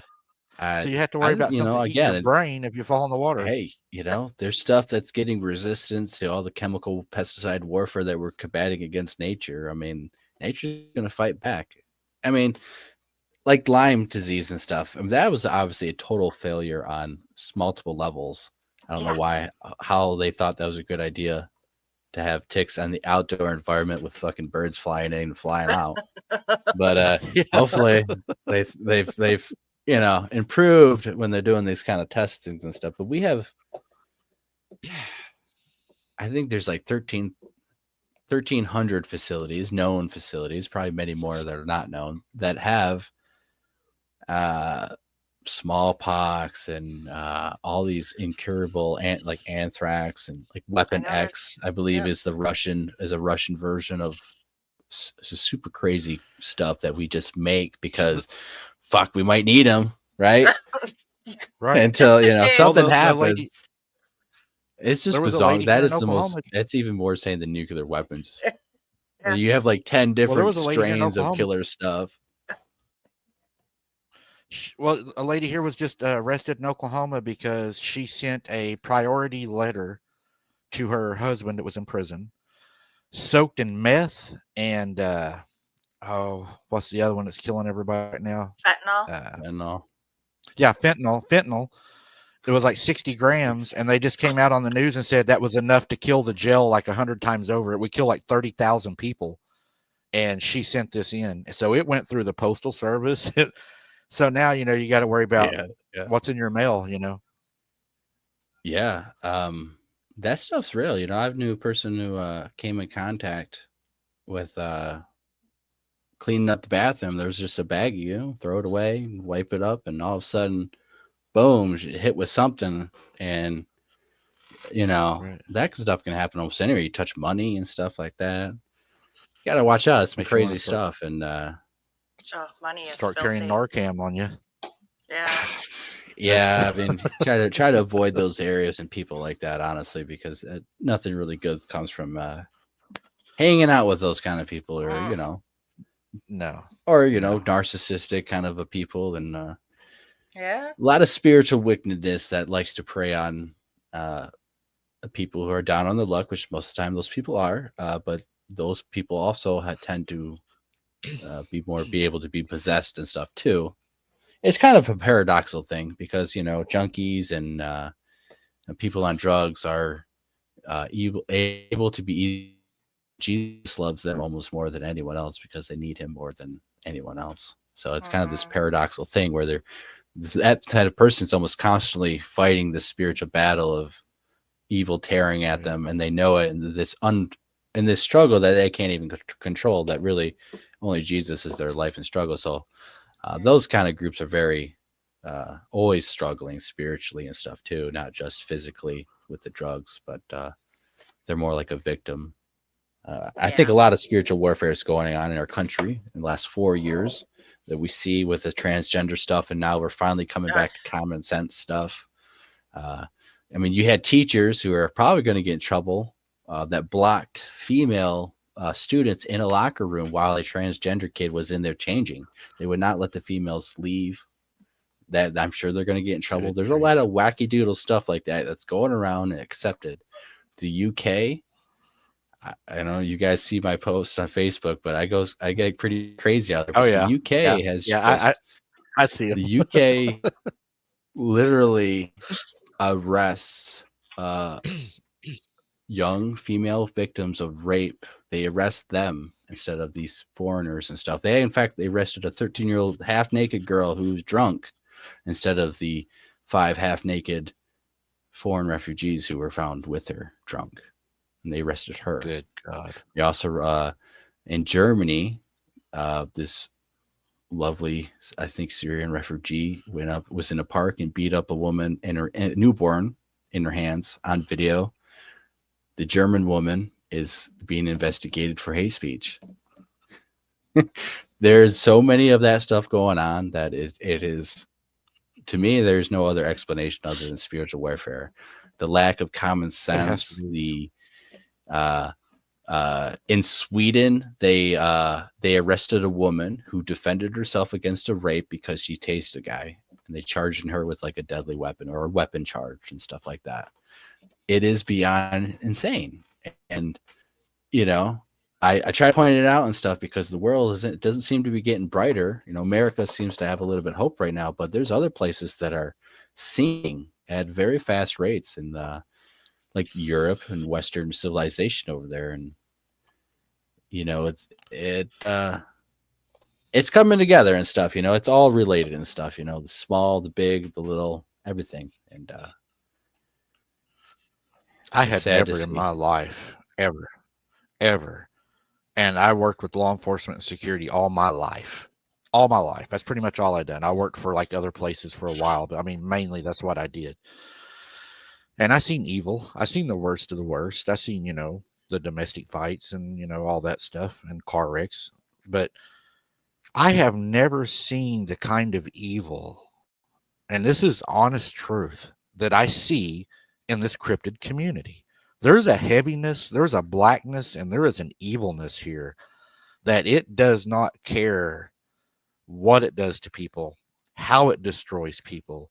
It's a dark, dark place. I mean, I had a woman contact me. I was just telling Jesse about it. Told me that she was a demon and she wanted to show me what she looks like in her true form. And I rebuked her and I blocked her. And when I rebuked her, she started screaming and having a damn fit. And I told Jesse, I said, I've never in my life would have ever believed this existed. Ever. I had a guy, Blake, honest to God, in a meeting with me, with other people present, that said he wanted to eat another man in our meeting that caused a big fight. And he said that he had transformed into a werewolf, went to this gentleman's house to kill him. And they're sitting there fighting. And the dude tells the one guy, he's like, you're full of shit. You didn't come to my house. You know, it's bullshit. And he's like, I can tell you how many steps is in your house, and I can describe the clock by your chair. And the dude gets up, and he don't even know how many steps he's got. And he goes and walks down the steps, and, you know, and he's like, tell me how many there is. And the dude tells him exactly how many there is and explains the clock. Uh-huh.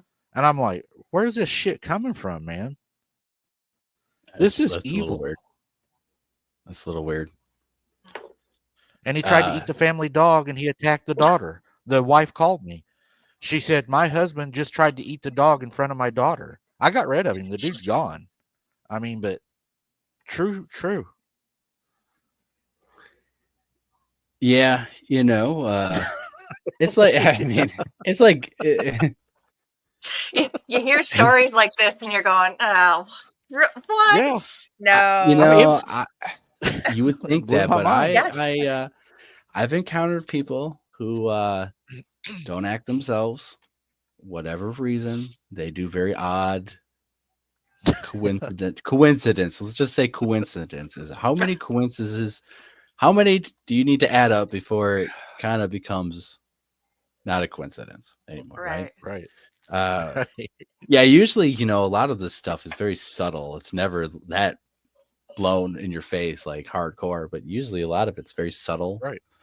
A lot of this spiritual stuff. And I think, you know, in the cryptid community, you know, pride and greed is a heavy factor in a lot of people's decisions. Lack of integrity, honesty.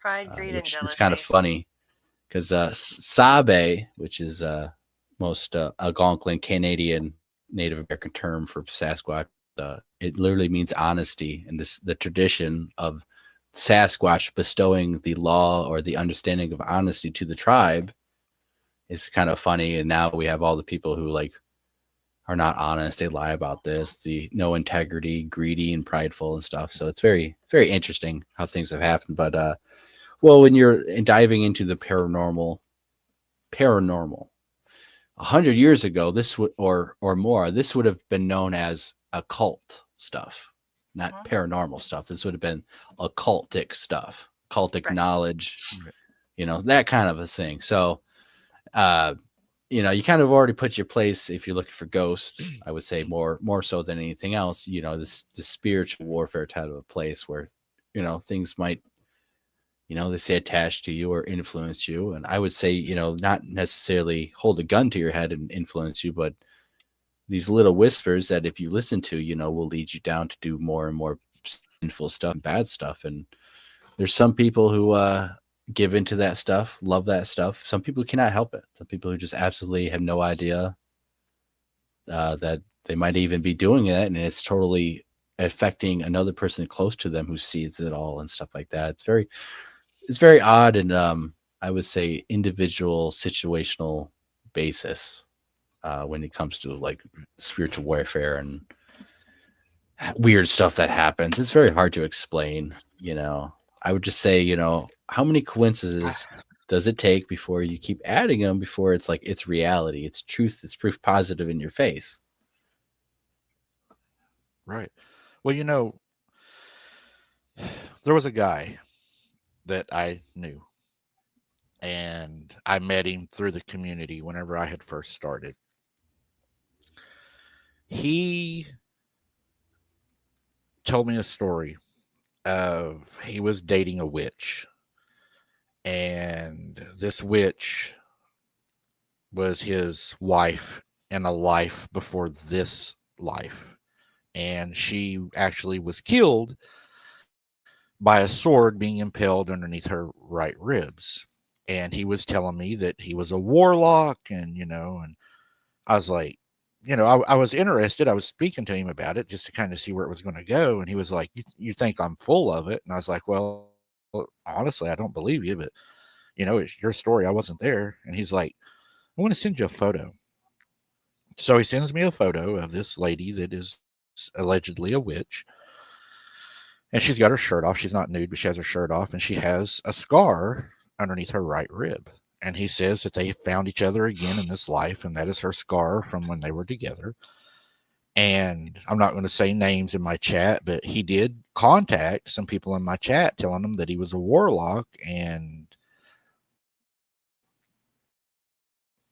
it got really weird, man. I had witches that are allegedly witches. They said they were witches. They were contacting me back when I did my shows on witches, and they threatened me, and they were going to put, you know, spells on me and to quit talking about them. And they said they had a covenant, and I can send you the name later if you want to look at her, but she's supposed to be the lead lady, and she's all around the internet, and she's the one that actually contacted me and was going to show me herself in her demon state. She said, I will show you live that I am what I say I am. And I didn't give her the opportunity to do it. I didn't want to see it. I don't care to see that. You always have to just laugh at that kind of stuff too, because it's very weak. Yeah. I do. No, seriously. When you just laugh at the fucking shit. Might be a little blunt, but you just fucking, that's so fucking stupid and pathetic. And a lot of it is very stupid and pathetic. You know, a lot of it is just trying to like disrupt you and get you angry and get you riled up for you to do something, because they can't fucking do anything. They want you to get riled up and mess up on your own. That's what a lot of it is, honestly. That's why you know, like the little devil on your shoulder is whispering to you, because he can't fucking actually do any damn thing. He's hoping that you will actually do it yourself. And yes, the whispering, you know, if you're not able to, like, you could be tempted by it, and you know, it works on a lot of people, especially if you don't have any willpower. But like at the same time, it's so weak, pathetic, and dumb, and they're gonna do their little chants and their play dress up and cosplaying and this and that, and our God just laughs at them, because you know it says in the Bible, they're gonna fall underneath your feet, you know, leave revenge to God and stuff, and woe unto them who, you know, belong to the synagogue of Satan and stuff, and do all these mystical, magical stuff from since the beginning of time. And it's pathetic, is what it is. And they say they own the night and stuff. God owns the night. He literally created the darkness. The darkness, it doesn't have any control over him. He has it all. The devil is so weak, he couldn't even fight he couldn't even beat Michael, you know. He can't even fight God and stuff, like. And so when they do this witches and stuff, it's more of the perception of the fear, you know, because we have a lot of documentation in Hollywood of the fear and the power of the witches and this occult and dark magic, but we don't have like the good Jedis. Well, you know, what do the Jedis do? What you know? Yeah, you're the little weak Christian that goes prays in the corner. Go pray in your church, you know. In actuality, they are the little weak ones that can barely do anything. You know, the only power that they have over you is what you allow. You know, It's what you allow them to have. That's what I told her. I said, I got Yeah, Christ in my life. You don't have nothing. You have nothing on me. yeah. You can't touch me. You can't do anything. Remember, you just remind them of their future. They're gonna burn. I mean, and that is the place for them. That is why they try to get everyone else to go there with them, because the devil is not in hell. He doesn't rule hell. He's not the owner. God has that as a place for judgment for the devil, and unfortunately, any lost souls who are tempted and by choice keep listening enough that they can't be saved and stuff. But God does a lot of miracles and can save a lot of things, a lot of people, even people in total darkness, because the human soul itself yearns for God and stuff. And so there's always a very fragmental piece, and every person that Satan uses, that it will still be against him no matter what. And that's why he hates every single person that he uses, he sees. He doesn't matter. He hates every single one of them, because there's, no matter what he does, there's a small little fragment piece that is shining in all that darkness he tries to put. He can't do that. And none of that's what the wickedness is. These people have this hate because they just can't stand it. They say stuff that would seem like a narcissist under their breath kind of a stuff would say. They, right. There's these odd coincidences, these bumping, these run-ins. Oh, I happened to run into you here again, or these odd little things that doesn't really make sense, but you add up the coincidences. And a lot of it is, they want to irritate you to cause you to do something. If you stay calm, cool, and collective and grounded, they get even more irritated. That's what they hate. And you'll see it explode. They get more and more and more and more and more. A narcissist is a prime example of what you can look at and see. And that is kind of what the spiritual warfare is like. In a person that is not a narcissist, it's like, where the fuck is this coming from? It's like, oh, right. I know what's going on. You laugh. Right. I mean, the biggest slap, that's all you can do. I mean, that's what they do. The biggest slap in Satan's face was the creation of us, the humans. God loved us so much that he created us in his image, and he gave us forgiveness and eternal life, something they will never have. Yeah, and they hate that because angels only fell once, and that's it. They're done. Whereas we will fall 7 times, and we can still get back up for that 8th time, and we will be redeemed and still have a chance. Yeah. And that's why you should never give up, never cut your life short, because there's always a new day, and God does test people. He puts you in the furnace of fire to kiln dry you a little bit, he molds you, crafts you from the clay, and he puts you into the fire to see if you'll crack or you'll break and stuff. And when you come out stronger than the clay that came into the fire. You become forged by the fire. You become useful. You can use it, pour water and fill your cup once you come out of the fire. You can't pour water into a cup that hasn't been into the fire. It doesn't hold. The clay and stuff will disintegrate. So a lot of people struggle with that understanding and stuff. Why do people suffer and all that? Why does evil seem to rule? And why does evil happen to be? Why does evil happen throughout the world and stuff? And there's a whole different rule set and game going on that we just don't understand. And unfortunately, we are in the middle of it. Definitely. So that's what we deal with. And I think it's in the paranormal, occult world, Bigfoot world. It's because we're, some high strangeness going on. And I don't know why it's related, but it seems like definitely in the ghost arena, possibly alien arena, it's related. God's getting his warriors ready. Well, someday they're gonna reap the seed they sowed. They're gonna harvest it. And like you said, judge them by their fruits, not by what they say or their actions, but more about who they are, what they do, what they're about, not the lies. And use discernment. That's what I try to do mostly, is try to, because I see right through a lot of things that really blows my mind.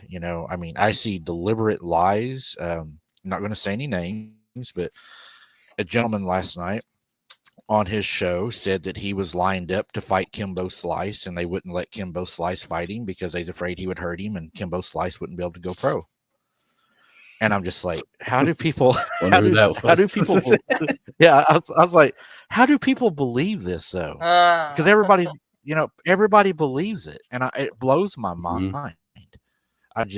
You look at it and you're just like, and I would have never saw it except for some people on my channel sent it to me, and they're like, dude, this is hilarious. I know you're staying out of the drama, but this ain't even drama. This is like funny, because I mean, he's talking about how much muscle, he's got, and he's like, I would have tore Kimbo Slice up, and he knows it.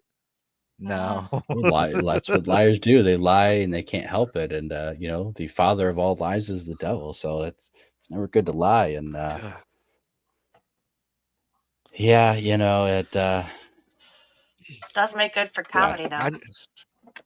It does. It's funny. I mean, it gets to a point to where it's funny. I mean, it's just like it is, because it's just like, it's so pathetic. It's like, man, you guys are really reaching and stuff. Like, man, this is just. And I'm going to pretend that I'm Spider-Man, and I'm going to hit you, and you're going to fall and roll. It's like watching a bunch of kids play, and it's like they have to, ensure each other that because they'll say something, and then they look at the other one like, and then it's like, oh yeah, whoa, yeah, That's exactly right. That happens in the Bigfoot community. I think a lot is that kids play of, oh yeah, something happened. Oh yeah, I heard it too, and there's nothing going on. The trees were all cut out above this dead pig by the highline wires. Why would the trees be cut under the highline wires? Ask consumers, I guess. I don't know. Ask your electricity company. That's what I was gonna say. They do it out here every year. Asplin is one of the big tree services out here, and every year, they go down our highways and they cut the right of ways, the trees from under the power lines. And which is a good thing, because they will give that wood to a lot of people that have wood burning stoves, and older people line up for that, and they're nice enough that they actually don't just cut the logs; they will cut it into like fireplace pieces, and I've even seen them help them load it. So it was really nice, and it helps a lot of people. I think that's a good thing. They'll give you almost anything they cut.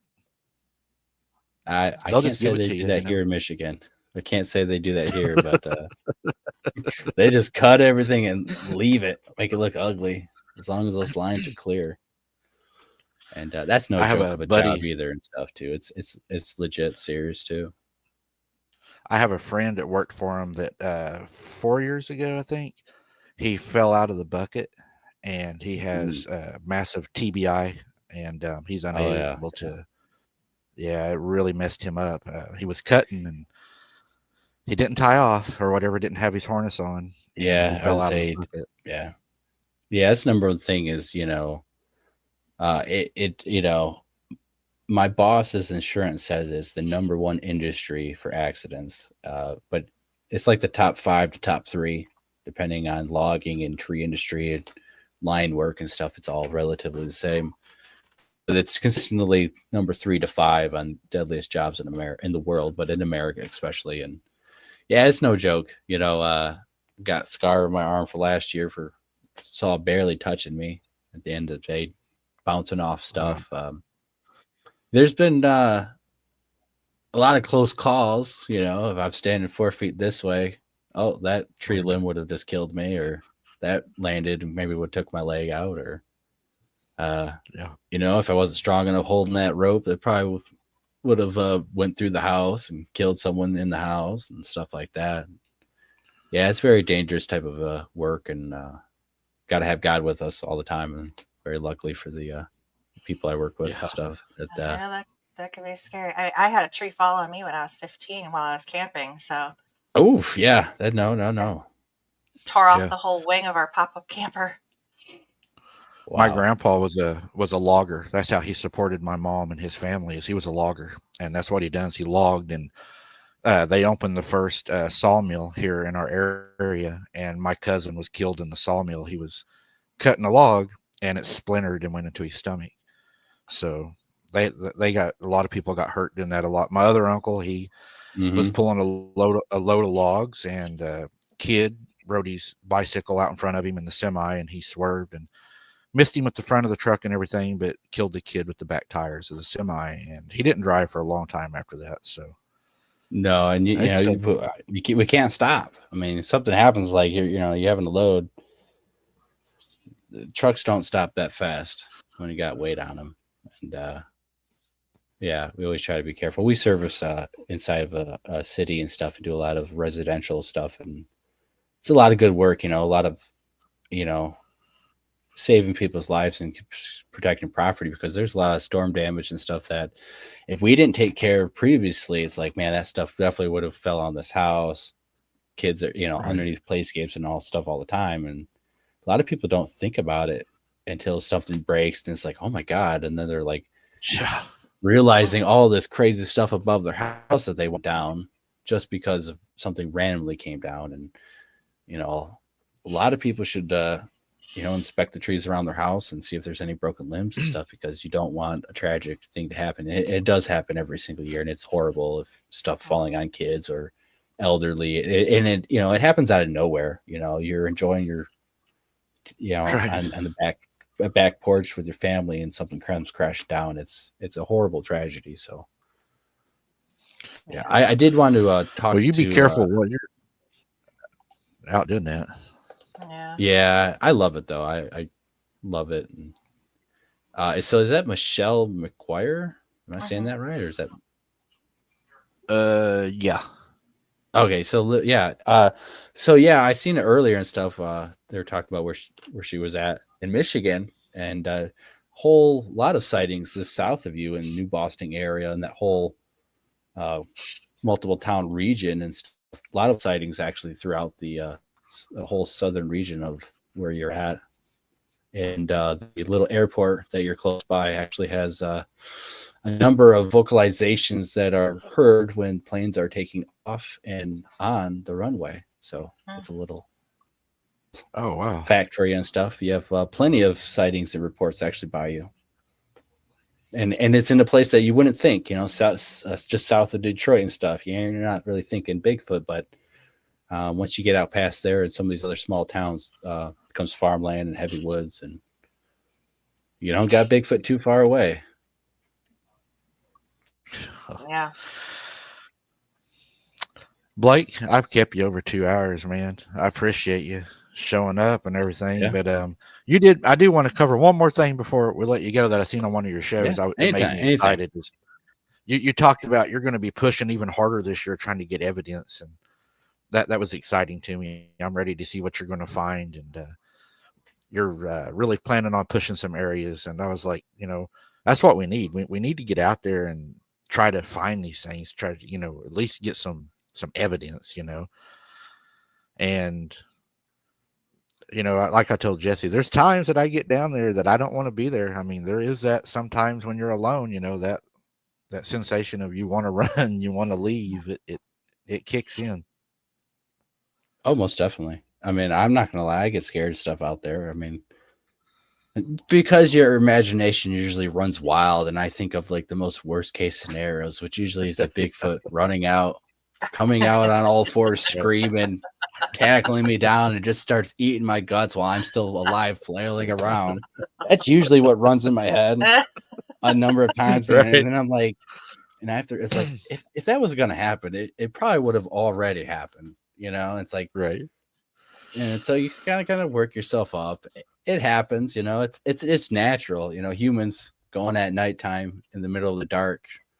It is scary. It's almost unnatural for us a little bit, because throughout most of our lives, especially prehistoric times or megafauna times, we were being hunted after dark, right? But now it's different. And that's what I think about too. And it may not be fast. They may take their time, I mean, yeah, they're slowly and waving at you as they're just eating your guts and stuff. Yeah, start at your feet.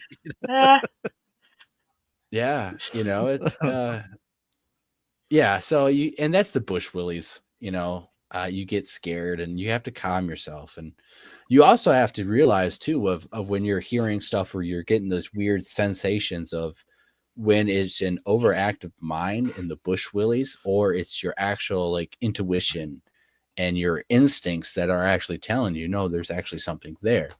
And so you kind of actually have to like dive into that and figure it out and learn to calm yourself down.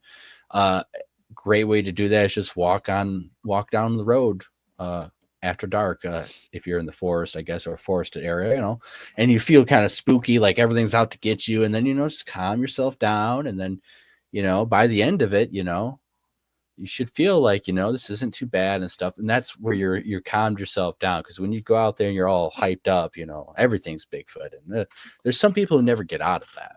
And they're in that like fight or flight mode the entire time. And that's not going to help you. It's not going to help you think and process and all that.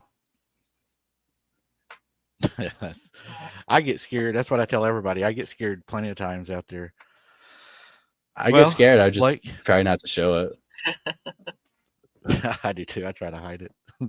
Tell everybody where they can find you, man, and when you're on and everything. I've had people asking me like, when's Blake on? We always miss him. Does he have a certain night, or they want to know how can they find you?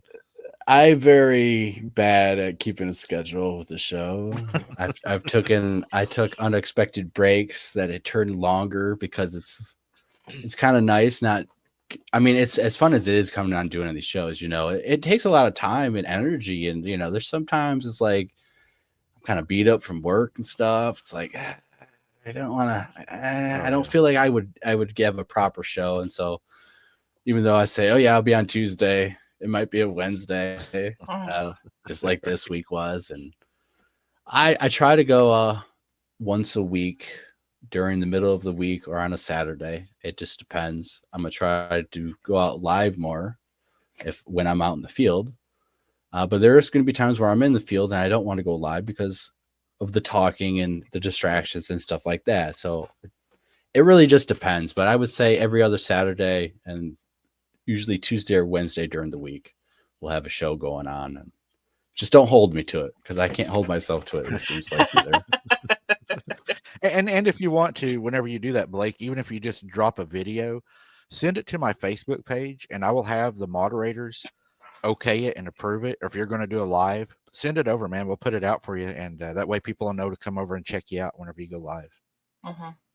Yeah, I appreciate that. And I appreciate you guys having me on the show again. It's been a wonderful time. You have a wonderful audience. And I think it was a pretty good discussion. You know, I always kind of enjoy around and never know what we're going to talk about, but it always ends up a good conversation. Right. That's for sure. We don't know either. We just show up. That's what I told Jesse the other night. I said, I'm surprised they even let me go live. It's fun. It's definitely been a fun time. So I appreciate you both. Yeah. Hey, we really appreciate you. It's always an honor to have you. I enjoy talking to you. I always learn something. I don't know. It's just nice to be able to have people on that have, you know, the same ideas and the same wants and interests and down, you know, past all that, you know, just a good person. And I believe you're doing the right thing. And I think you got a good chance this year. You're probably going to show us something. That's what I'm excited about. I want to see that thermal out there and what you catch. Fingers are crossed. I'm hoping to get something. Yeah. But most of all, be careful while you're out there, man. You know, we want to see you come back. That's the most important thing. And you have a family and everything. Yeah. So, well, same to you guys as well. I know you guys get out there and it's always better just to walk away than to push the envelope and see what's inside of it. Yeah. Yeah. That's the hard part. It's the curiosity, I guess, you know. Mm-hmm. Sometimes I push a little far, but so far God has protected me. I guess he feels sorry for me. So, well, I'm going to have to protect this guy because he evidently ain't getting it. I feel the same way. It's like, oh, okay, here we go again with this rodeo. Right. He has a sense of humor. He has to get a chuckle out of this stuff too. Oh yeah. I don't, you know, he has to when people are out there talking to a phone, walking in the woods, and then they start screaming and running for their life, you know, and all it was just a squirrel, you know, up there dropping a nut or something out of the tree. Yeah. I just had a rock thrown at me. It is comical. I'm sure to the Bigfoots too. They're like, man, we didn't even get started. Like, come on. It was no fun at all. I thought we stunk. You smell you smell that dude now? That's right. All right, Blake, man, I'm going to let you run. Thank you for showing up, man. We really did appreciate you coming on every time. We'll have you back again too. We'll do this again for sure. Yeah. Anytime you guys want stuff, I'll try to make it and stuff. And I appreciate you guys having on. Yep. Having me on. All right, man. You guys have a wonderful rest of the night. You too. Thanks. You too, man. You have a blessed day. All right, I'll see you guys. Bye. He's always awesome. I always love having him on here. Tim, thank you for that. God bless you for that super chat. If I can get this to work, I'll throw it up. I always learn something when I talk to him. Always. It never fails. Mm-hmm. I can't find it now. There it is. My chat went crazy. But I do always learn something. And I'm excited about him taking that thermal out there, because if any of y'all missed it, he done a demonstration on it, and oh my God. I mean, I thought the IR was a game changer. And if you don't have the money, I mean, the IR camera is good. I mean, it does, it's a game changer for somebody that don't have it, but that thermal, oh my God, it's just like, that thermal is awesome. Yeah. Oh, I'm excited to see what he does with it for sure. Mm-hmm. Well, Jess, we've been on for over 2 hours, so I think that's about all I got to add to this. Just go check out Blake Guy, subscribe, support him, and he's a good guy, and I recommend him. He's on our list on the front of our page as one of the channels we support, and we proudly support him. So please go check him out and support him. Yes. All right. Am I closing? It's your turn. Over. All right. Thank you, everybody, for being here tonight. We would not be here without the support and you guys showing up like you do. So thank you. God bless each and every one of you for being here, and for everybody that's watching and viewing afterwards also. Thank you and God bless. Make sure you go in after the show tonight and leave a comment, like another person's comment. And as always, please stay healthy, please stay safe, and take care, every one of you. Good night. All right, everyone. As always, I appreciate y'all showing up tonight. I really enjoyed the conversation. I enjoyed seeing everybody in the chat. You guys rock, man. Abnormal Investigations is rising. We just approved another 120 people today. So the channel is definitely growing really fast. And that's because of you guys. It ain't nothing I'm doing. I mean, you guys are the channel. I mean, when it comes down to it, it's you guys that are the channel. If you haven't checked out Wide Open Adventures, please go over and check that out and hang out with us over there. I had a person ask me a while ago why there hasn't been any videos put out on Wide Open Adventures in the last few days. That's Jesse's fault. I've been filming and she's dropped the ball. So yeah, we'll have a video coming out on Wide Open Adventures soon. We are pushing it really hard. There's a lot of things going on right now. A lot of paperwork, a lot of digging and stuff. So, and we're investigating some stuff, and I'm looking at some boots on the ground coming up, because I know a lot of people are wanting some boots on the ground. But tonight, guys, prayers for everybody in the path of these storms that are coming. We have tornadoes tonight, I think, possibility, and we have a lot of storms and rain coming. So prayers for everybody in the path of those. With that being said, Hunter, I love and I miss you so much, and I can't wait till we get to see each other again, buddy. I love you more and more and more and more every day, and I don't even know how that's possible, because I couldn't even have told you how much I loved you from the day you was born, because there wasn't words for it. You're everything in the world to me. You're my best friend, my buddy, and my son, and I'm proud to call you that. Guys, I appreciate you for being here. God bless each and every one of you. Keep your head on a swivel. Don't be something's dinner, and we'll see you on the next one. Good night. Good night, everyone.